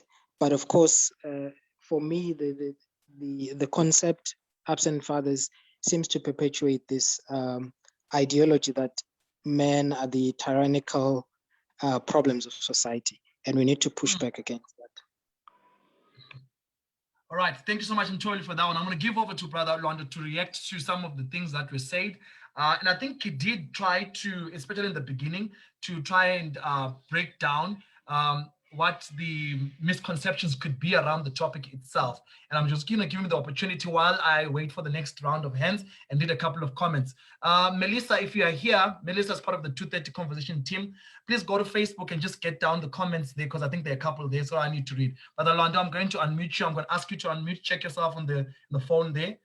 Just accept that. Good. You can react to this. Right, thank you very much. Untombizot, I think, coined it when she made a comment, which I think was rather a comment than a question, when she says that we should not demonize all men, to say that they are irresponsible, because you do find good men out there. And I think that is the point that we did make, and I appreciate her comment to that effect, that you do find. And I mean, unfortunately, because of the men on the other side of the fence, you know, we tend to paint all men with the same brush. But I think that comment was spot on, and it was appreciated. Uskumbuzo, I think his was fruitful and it was effective. I mean, he narrated his personal experience that turned out for the better, by the way, which I think, though he did not say that directly, he used his unfortunate situation for the betterment of his own soul, by the way. And now the wife is reaping the benefits, because he did experience this himself, but fortunately down the line, he did find some refuge, you know, from the relative that sort of gave him the what his father would have given him had he survived. So I think I appreciate the personal experience that he did give. Because I mean, we do find situations like that, and the person realizes himself, what do I do in such a situation? I mean, I'm fatherless, you know, and more times than one, like in this case, I mean, you can't go there and get a father for yourself. I mean, you are waiting, they're expectant and waiting for somebody to play a father figure in your life, which does not necessarily always happen in some cases. Yeah, Upegi as well, you know, he says, how do you become present when presence is demonized? I think he did mention as well that it is not of your own doing, as we said in the beginning, that the word absent is obviously relative. You know, you could be said you are absent, but it's not of your own doing. Like, for instance, in the case of a custody by the courts, you know, given to the wife than to the man. But I think this presentation was more from the child's point of view, we are presenting from the perspective of a child, but irrespective whether it is beyond your control or it is, but the fact of the matter, in the life of a child, you were absent. I think that is the premise from which we were moving. Of course, from the perspective of the father, I mean, he did all he could. I mean, he even went to court to fight for the custody of the children, but unfortunately, due to whatever reasons, custody was not given to them. And he tried by all means to be there. But unfortunately, his absence is not. So we can't then ascribe this word to, I mean, this topic to such a person. But however, unfortunately, we have to, unfortunately, because the child, there is a void that no one can fill because the father is not there. I'm not so sure what we can do. Obviously, we could exercise avenues presented to us by the law, etc. Because sometimes we are fighting a losing battle to want to see our children. I know of a lot of men that are crying to say that they are making it difficult for me to see my children, or rather, the woman is punishing me because of issues between ourselves, and now it is affecting my children. When the father has got the capabilities, you know, and the vigor to want to be present in the life of a child, but unfortunately, this is made impossible for it to happen by either the family of the girl or the wife himself. Sometimes the children make it difficult for the father, for whatever reason, to be present in their lives. Yeah. So you do find such.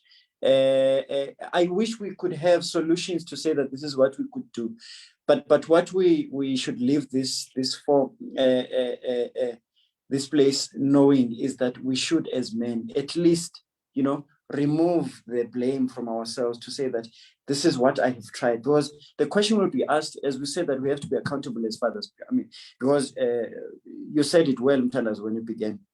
Being a father, you are representing the Father in heaven in the life of your child. You know, so we are going to be accounted. You are not, I mean, accountable. You're not going to say, the custody was given to this woman. Yes, sometimes. I don't want to minimize or you know, and belittle the point. And not be real about the pain that men feel out there, you know, that their lives are made like hell, so that they cannot see their children, unfortunately. But let us use every avenue available to us to be there for our children. I mean, looking at the detriment that it brings to the children, I mean, that is what should drive us. I mean, to be present to our children. Yeah. I think Tandazo made a comment that turned into a question. It says that men are redundant. That these women don't need men. In fact, that is so true. I mean, educationally they are well off. You know, socially they are okay. I mean, who needs a man? I mean, they don't. However, we did make this point that if they plan to have children, they better cater for that. I don't know how. They better cater for that, because we said that the setup of a child and a mother is bound to there be a father. There has to be a father in the life of a child, a father and a mother, for the child to be balanced cognitively, you know, socioeconomically, etc., etc. There has to be a father. You might not need him, but the child does need him. So there is a role. We did make this point that there is a role that only a father can fulfill in the life of a boy child and a girl child. If when you are selfish, because I mean, these women, though they don't, because I mean, they don't need men sometimes. I mean, but you are now being selfish to make the life center around you, especially when you plan to have children in your life. So you better cater for that so that your children do not lose out on these benefits that we're counting, you know, because it is going to be a challenge for them in future. I think Mtobeli coined it. He said it quite well. For me, it was as if he's asking, I mean, he did make the point that, you know, when you're saying absent fathers, it's like the blame is put on fathers, you know, and this term is not better placed when a person, it's not his own doing. He's not absent on his own volition, you know, because he's tried to do everything to be present. But let's rather obviously say probably denied fathers, you know, any other term that we can give it. But once more, I will seem as if I am repeating myself, when I say that, at least from the perspective of a child, you are not present. You might have been denied access, but what the child feels and what the child knows is that my father is not here.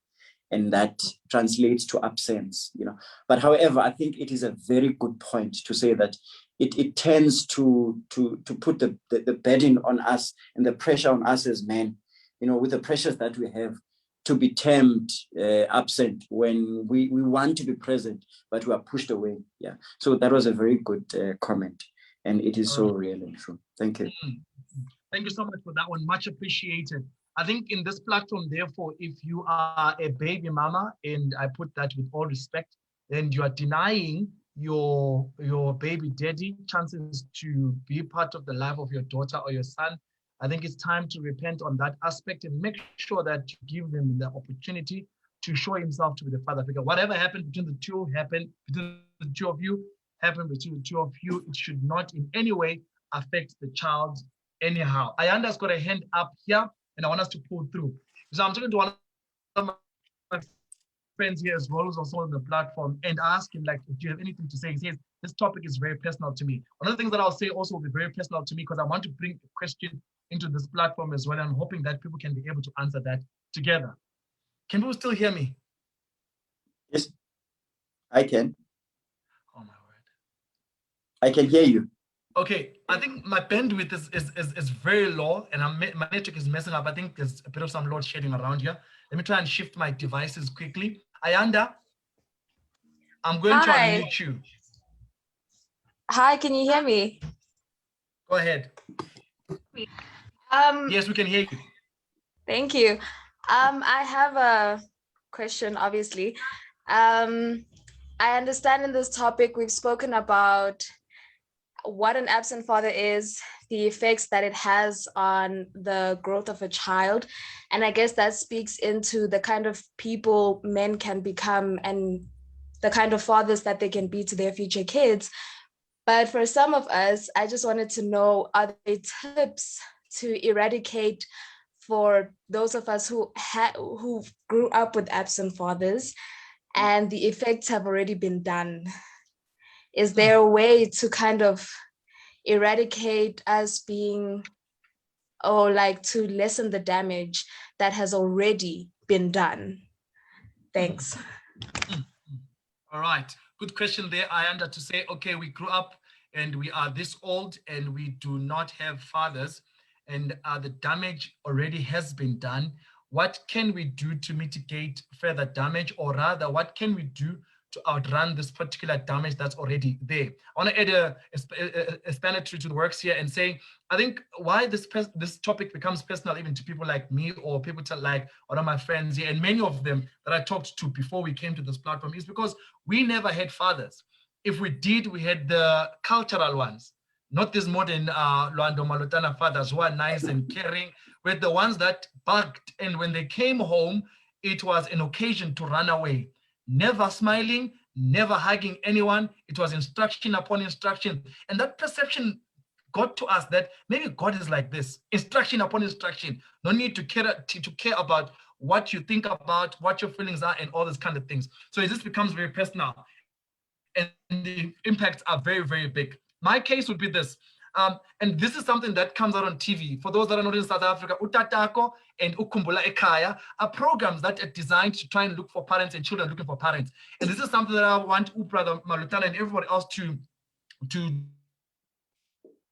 speak about, if possible. And I'm looking for hands as well. I'm trying to get the platform going on. If you have grown up like me and I've never, ever seen my father, if I met him on the street, he wouldn't know who I am. I wouldn't know. Maybe we would fight one day. I don't know. Maybe I don't know him. He doesn't know me. I've never seen him and he's never seen me. And that's it. And my mother doesn't talk about him at all. And that psychologically damages a child. And so I went to look for my own father. I went to look for him, Utatako and Ukumbleka. I didn't come on the program, but I looked for him until I found him. And I don't understand if people can understand the pain of introducing yourself to your father on the phone. Hello, Kamalam Umtandas, Ningumtanako. And that's just a confusing thing altogether. So how then, in such a situation, do we deal with children who try their best to look for their parents, to mitigate even situations that Ayanda is talking about here? And how best can we help ourselves? And my relationship with my father never worked. And I called him, he said he's going to call me back. I'm still waiting 10, 15 years later for that call to come through. All I'm simply saying is it affects deeply and is very personal. And you've seen kids working with their fathers at graduations. When I graduated, he wasn't there. All these things are just messing us up. And they mess up with even how you socially behave and react to the female species as well. Let's keep talking within ourselves so that it becomes, as because I'm the anchor, I can make it as personal as it is. So let's keep talking so that at least we can learn more and have Christ-centered solutions onto this. All right. Brother Lwando, I'm still waiting for hands to come up, but if you want to respond to any of the suggestions or the questions that have been brought about, please do. Try. Sorry to put you on the deep end, but try. Yeah, and I'm struggling to swim. But be that as it may, I think Ayanda posed a very important question to say that what do we do when we lost out on the moments with our fathers? We did not have this. So is it all lost? And my simple answer to that is that it's never all lost. I think that the first advantage is that she is aware, and many of the people that unfortunately did not have to be with their fathers when they grew up, I mean, is to acknowledge that there is something that you are lacking. I mean, there is nothing as bad as not knowing that you're thinking that you are fine, even though you did not have a father figure in your life to think that you can do it. You know, I think we have unraveled a lot of things that we are lacking or that are lacked by those children without fathers or whose fathers were not present in their lives. And I mean, there are many avenues. I mean, there is literature. I mean, there are psychologists that do help in situations like this, because sometimes, let's say Ayanda was married, for instance, and she's struggling to understand why are we always having some quarrels with my husband. I'm just making an example. And probably in the conversation that we had, she's realized that it is not because of who he is, but it is because of the man that he is. So there are things that we will never catch up on, unfortunately, because you can't go back to be an infant and to be handled by your father, to be kissed, to be loved, to be told things that you would have missed out. Unfortunately, we cannot reverse the clock, but obviously you can catch up for as much as you can in the age, because I mean, we're still alive. I mean, there's still a lot that your father would have been to you even at this age. And I mean, there are father figures. I mean, we spoke of the father figure term here. I mean, father figures in the society, father figures in the families, you know, adopt a father to you, so that, because there are things that you will never understand. I mean, and I think I have to make this point. There are things that only a blood, how can I put this, that your intimate male partner cannot be to you as a female. So I can't say, for instance, to people like Ayanda to say that, okay, probably you are dating, try and find from the person that you are dating, what is it that you can get from a man's point of view? Or, you know, it has to be somebody that sees you as a child, that can disseminate information, that can share himself to you as a father, you know, taking the place of a father. So you do find, especially in our culture, I mean, it's easier in our culture than it is with other cultures to get a father figure in the family, or even in the church these days. I mean, we had a program in my church where we were asked every man to adopt a child, whether a girl or a boy, to adopt a child, so that we can transfer the information, so that we can share the love that they never had. Yeah. So you do have those avenues. Obviously, you do get the professional ones as well, where you could get what you might have missed up on, so that at least you can, because we talked about cognitive, talked about socio-economic, talked about religious, we talked about physical, you know, so that you can talk to this person, so that they can open up your mind as to what it is that you needed to know from a father figure, kind of. Thank you so much for that one, Brother Lwando. I got Felix. And I with think his hand. you sorry, man, just before you carry on, Go ahead. Thandazo, you also put a rider to the question when you spoke about the cultural fathers, because I mean we assume that things or you to think that one unit of a family unit is the same as the other unit of a family. And the fact that the father in that particular home is a father that gets home, greets everyone, reads his newspaper, doesn't mean that they're abdicating their responsibilities. I mean, that is how they were groomed as well. He loves his children, in fact, more than the one that plays with his children. But that is not the way that he presents his love to his children. And unfortunately, we can't change them. They say you can't teach old dog and old dog new tricks. You do find those realities in our cultural setups, unfortunately. But the essence of it all is that in their own way, they do disseminate the information to the younger ones, to the children.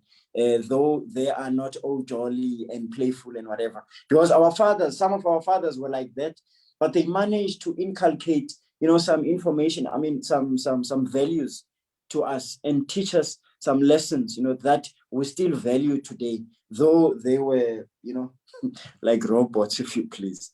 Yeah. So it's all, it's not all lost. It's not all sadness and gloom. All right, Felix got a hand up. Thank you so much, Brother Lwando. We're gliding to the end of our service anyway, and I want us to be able to at least clarify more and more on this. Felix, I'm going to unmute you. Go ahead. Okay, let me try that. Okay, good. Okay, can you hear me, huh? Sure, boy. Okay, first of all, I would like to greet everyone who was participating in this discussion. Thank you so much for having me here.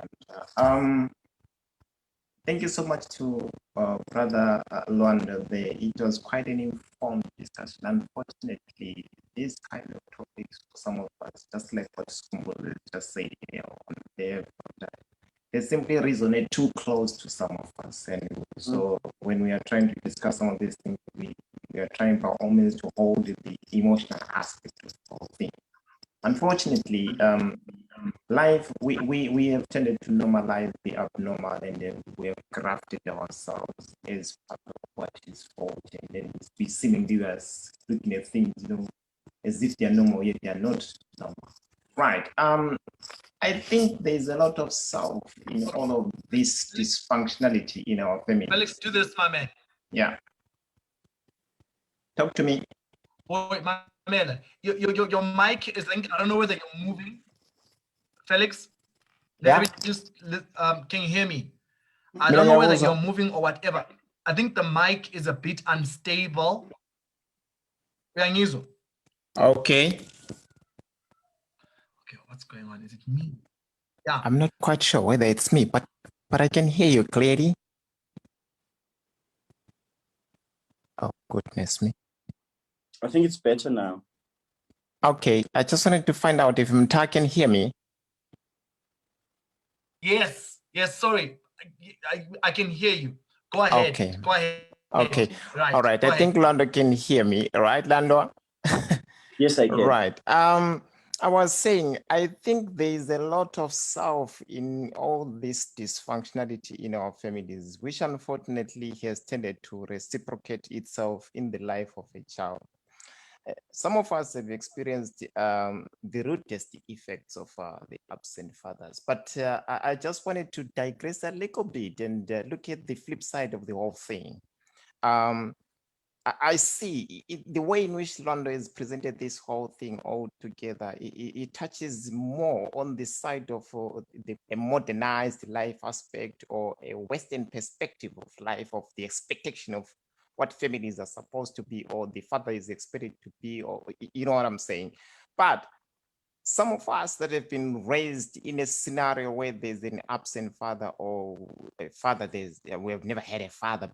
My father died when I was as little as 4 years. I've got a hazy picture of my father, but I've never seen, in as much as there has been ugly aspect of the whole thing, but out of that, the good also came out of it. If you look at some of the characters of certain individuals that grew under scenarios where they were absent father, they are seemingly, strong personalities, those personalities that can actually withstand the certain weather elements, what society can bring. And then at the end of the day, you see that soundness of an individual, even when the person is now a father, or even when the person is now a mother, the way the whole approach, in the whole raising up of the children, there is always that element. I don't want that to happen to my child because this is what I went through. And then at the end of the day, that kind of a man itself, seemingly there was some kind of a lesson which was drawn by having an absent father in a way. But though in a way is a bit abnormal, but at the same time, I'm trying to touch on this question which was raised by my sister, is it Ayanda? And then Lwando responded and then said, it's not all that is lost when scenarios are like that. Certain things, they tend to come out even if there is adversity altogether. Certain personalities are built even much stronger in scenarios like that. If only, such becomes fortunate, and then such things, but unfortunately, things have tended to be awkward. We have tended to have, a child is a weak person, for a child to really be able to actually build and have a strong personalities, it takes a lot of tenderness. I don't know how many kids can actually withstand that kind of scenario whereby they'll be able to really be strong and form a strong character altogether. It's just a thought. I don't know whether Brother Lwando can also allude to that and add on to that. That's one point that I wanted to allude to. Thank you so much, Felix, for that one. Much appreciated in that aspect. Just before I give over to Brother Lwando, there's something that he mentioned, and that this is also in line with what Felix has just said, and Ayanda as well. One of the solutions to all of this is to have a church system that has a family setup in it. So Mthandazo would come from a fatherless house, has never been under any father authority, because I grew up right? So Mkhulu was just overwhelmed because we're all many in that house. So he was never really focused on any child because we're just all many. Comes into a setup like this. The adopt a child scenario should work. It could do wonders for the modern girl who grew up without a father, the modern guy, Felix, who grew up without fathers. That could go miles and miles in helping. So to all the adults that we have within our platform, adopt one. Get to know the young man, get to know the young lady. Don't look at the young men as guys who are potentially going to impregnate your children. We are potentially going to be the husbands of your children, not the ones that impregnate, the husbands, your future mkwanyanas. That's what we are. Adopt that, apply that, pray with them, talk with them. Don't talk to them only when they've done wrong. Speak to them, be concerned, have that fatherly figure into it. It goes a long way. Church not only becomes a worship house, but it becomes a family, a place where you can go to and find healing, not just spiritually, but physically, emotionally, and otherwise. It's such a helpful thing. And I want to encourage that to every single person out there. I want to give to Brother Lwando, then probably give to Skombuza as one of our last people to say something. Then we can just conclude our session here. It's been such a beautiful one. And I want to give over to Lwando. You can go ahead and respond to, if you got a response to that. If not, I can give over to Skombuza, and you can give us the deliverables, the summary of it after that. If you do have, please go ahead. Okay, I'm just going to be very brief. Two things that I needed to say, gathering from what has been said by the two speakers that spoke. There's another flip side, because I don't want us to leave here with a picture that if you are a present father, everything is going to be okay in your family setup, because you do find fathers that are present, that talk to their children and whatever, but it turns out that the children wish that they did not have these men as their fathers.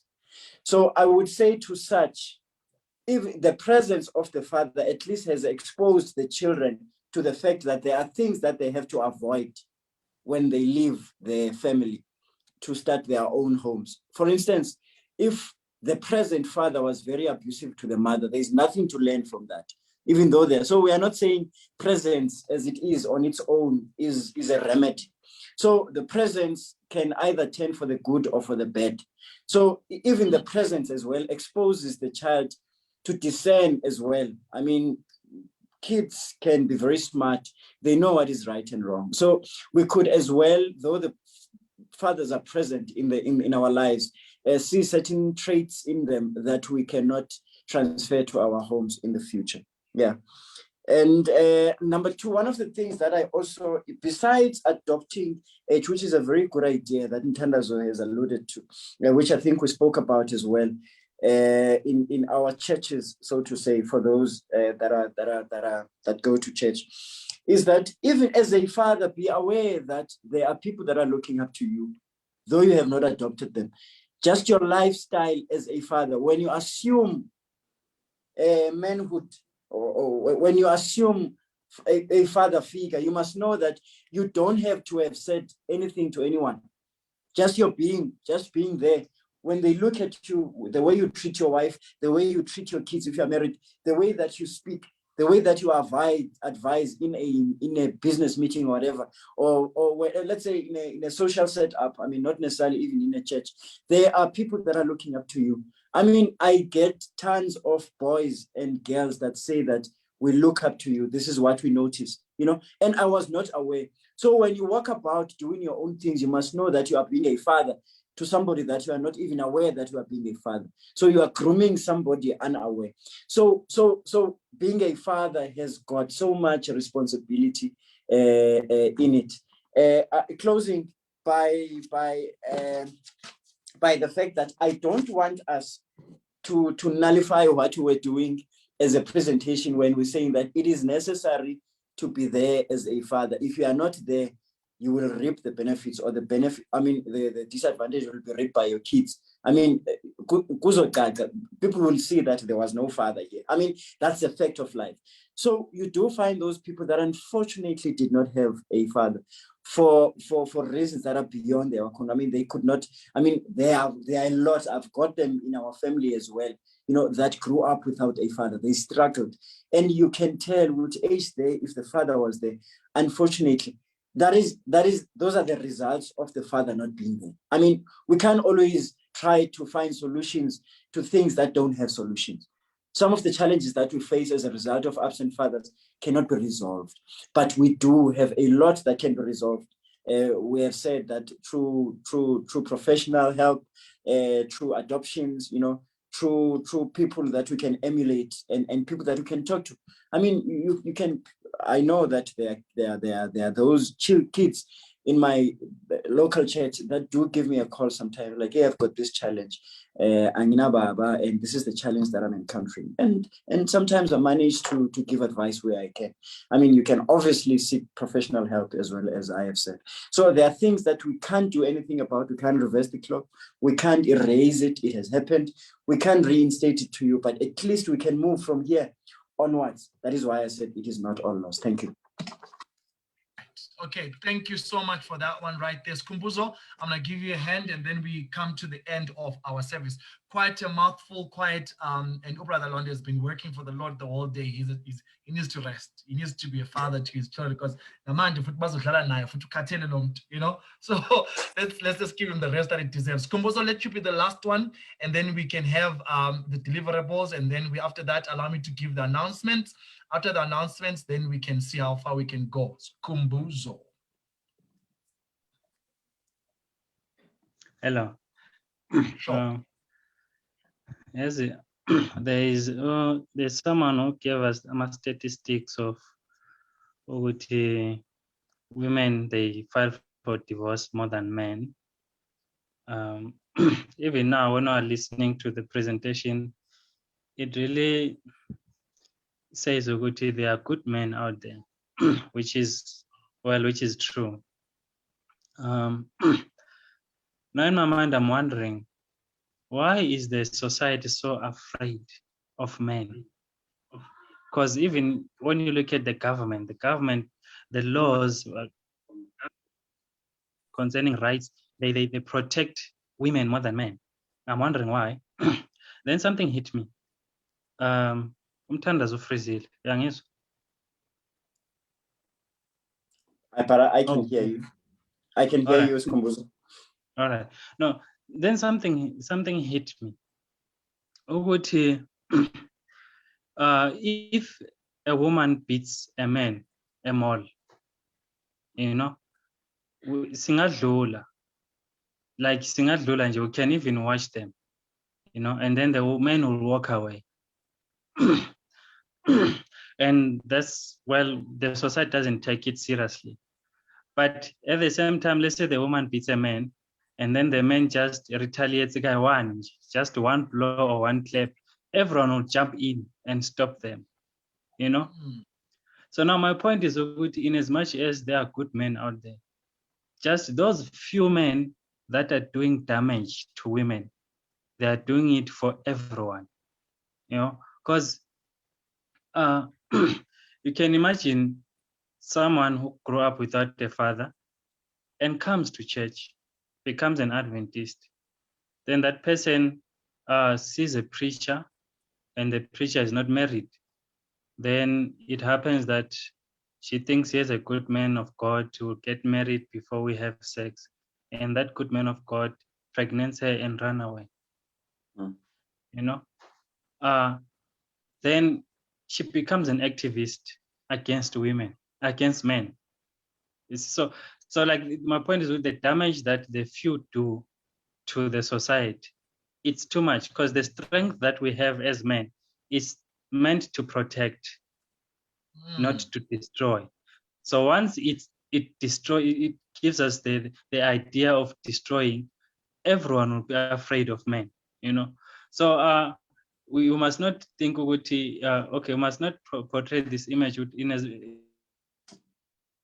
there are good men out there, so let's ignore the damage that is done by the bad men.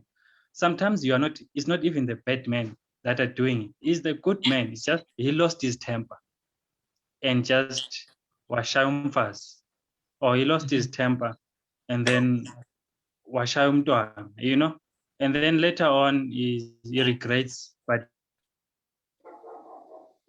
he's now in jail, you see. So even to Ayanda is asking, she asked the question now what to do. I think for her, it's at least she's not a Christian. That's a good start. You're not a Christian. For me now, my situation really was rescued by being a Christian. I'm looking at almost all my friends that I used to play with. Three quarters of them bashonile. Abanye bashonele ebugebengeni, abanye bashone ngengculaza. You know, so a Christianity became my savior, sort of, you know.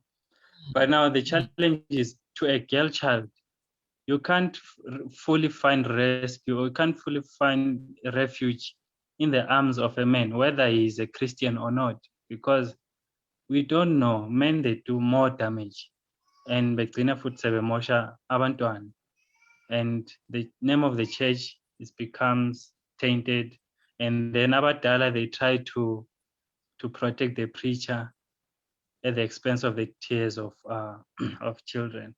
So I guess I made my point. All right, thank you so much for that one. I want to read one comment while Brother Lwando prepares his parting shots. Then after that, we'll have announcements, then a word of prayer. My elder from my church, Elder Ndaba, says, yesterday's boys used to gather at Dale. I think it's a place where boys would meet in the evening, where menhood issues were discussed. Such discussions were led by a father, and those boys without fathers benefited immensely.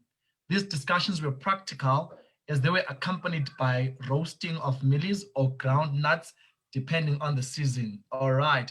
Folk tales were shared, and these sharpened moral values. And nowadays, with more and more boys becoming gays and lesbians, etc., could this be too much love from their fathers, or the absence of it? It became a comment, and then eventually at the end of the day, it was a question along those lines. Right, I'll give over to Brother Lwando to give us the parting shots, and maybe vaguely attempt, if possible, one of the things that are posted by Elder Ndaba. Go ahead, my man. All right, thank you so much. I I guess Kumbuzo and the latter comment were just comments than questions, but there were things that came out in those comments. For instance, Uskumbuzo did highlight that the government seems to be leaning towards women against men. And why is that? As if there are not good men out there. Unfortunately, when you look at those, he did mention that when you look at the statistics, I mean, the challenge seemed to be on the side of the men. Hence, they usually say, if it's not broken, don't fix it. But if it is broken, it needs to be fixed. We can't, I mean, it's a reality. I mean, in our society, in our neighborhoods, we do see these things on a daily basis, that women are being battered, they are ill-treated, they are abused, children are being, left to fend for themselves. So as by men, when I say by men, I don't say there are no men up there. As I said when I began, that when we talk of absent fathers, we don't suggest in any way that mothers are always present. Next week, obviously, will be the perfect time for that to be highlighted. One of the things that I would need to say just before I end is, obviously, I'm not assuming that everybody is from the setup of the Adventist church. I know that they are, but obviously in other churches, for those that are Christians, is that the family life department tends to focus only on certain aspects of the family and ignore others. For instance, I have never, I mean now I am 50, I have never heard anyone talk of fatherless children in a family department presentation. There are others, motherless children, etc. Pregnancies, women that have got children, single mothers, single fathers. Well, you do find such, but I think our family life departments need to be revamped for these particular, issues to be looked at. I mean, because we are in a safe haven in a church setup. I mean, we regard a church as a safe haven where these things are supposed, and our church and some other churches, for those that do not fellowship with us, they seem to be well structured in terms of departments that deal with a lot of issues: education, health, sport, women, men, children, etc., etc. We do have the tools, but I think we underutilize them. It is important for us to go back there and fully utilize these because I mean, for those, because this presentation was solely for the children that are still growing, so that for those fathers that were lacking in terms of being present, at least stand up and be present to their children. But it is a reality that you do find some of us, as old as we are, to have lost out on the father figure, so that cannot be ignored as well. So that needs to be accommodated. So as we have said many a times, that it is not all lost for those that have missed out on it. We can, look at other avenues that can better service, the absence of the father. And for those fathers, I have to say this one as a parting shot, and Tandazo, for those fathers that are present, keep it up, gents. It is all good. You will reap the benefits. So will your children reap the benefits in future. Thank you. All right. Thank you so much. Much appreciated. God bless you. It's been such a wonderful day, long day for you, but thank you so much for sticking around this long. We also want to thank everyone who came into the platform, everyone who participated, and all the thoughts shared as well. Thank you to the visitors that are coming here, even for the first time, and to all these personal issues that we've all gone through. We have a Father in heaven, Luke chapter 15. That one waits by the gate, and when you come home, he does not ask you who you are, where you've been coming from. He will make a party for you. Our father figure, God himself, becomes the ultimate of all things. So those fatherless children, even those with present fathers who are absent also in their behavior, we have a God who is there for us. And those fathers who are doing a great work, you are such a good model of what Christianity should be. Let's all take our roles, whether it's mothers here, we have baby daddies. Let's all take our roles, involve them in their lives, in the lives of the children, and do our best. For those who have lost their fathers, may you be strong as you continue. For those that are trying to reunite with their fathers, those that will eventually reunite with their fathers, God bless you in those efforts, and may everything be done only and all to the glory of God. God bless you all. I'm going to give the announcements very quickly. I've got one or two of them here, and I'm just going to share the screen quickly. And then after that, we'll have a word of prayer from our presenter. And here are the announcements that I'm hoping that you can see the screen. Okay, so very quickly, we are on the social media platforms, as you can see here from the screen here. Let me try and move this back. Give me a second on that. We are on social media as well, and we're asking that you follow the page SD_advertise.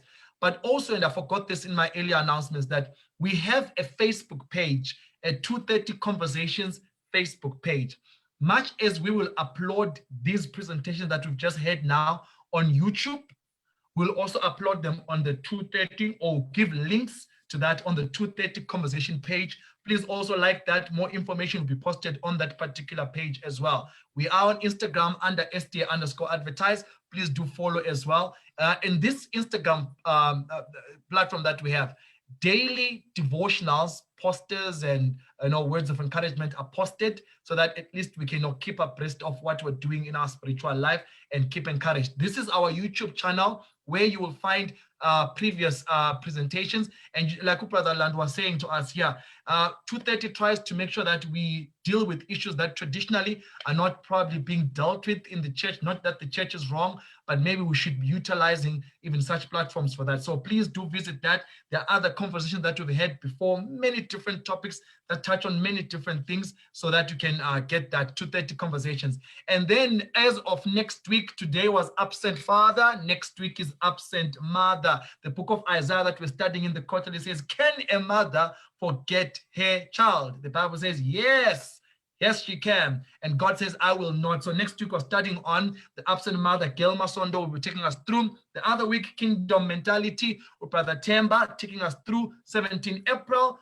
Mzuyanda Lunga, a generation of game changers. We want to also encourage people to attend the 9:30 Sabbath school lesson, which happens online. Mina Lolianda, we're going to be taking you through that particular Sabbath school lesson. Thank you to the Facebook family. Thank you to everyone who attended. God bless you. We're going to have a word of prayer. After the word of prayer, you are free to leave. But if you want to stay on the platform, as we usually do, we call this after tears, but Brother Lord, so we say after tears.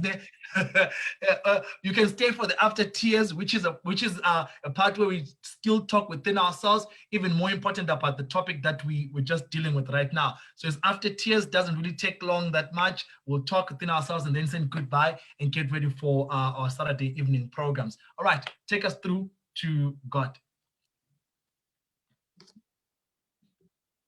You can take us through, Brother Lwando. Oh, is that me? Oh, thank you.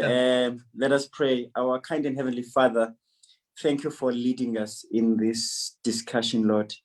It was not so easy, sometimes complex, sometimes affecting our personal lives, Lord, sometimes getting closer to those that are listening.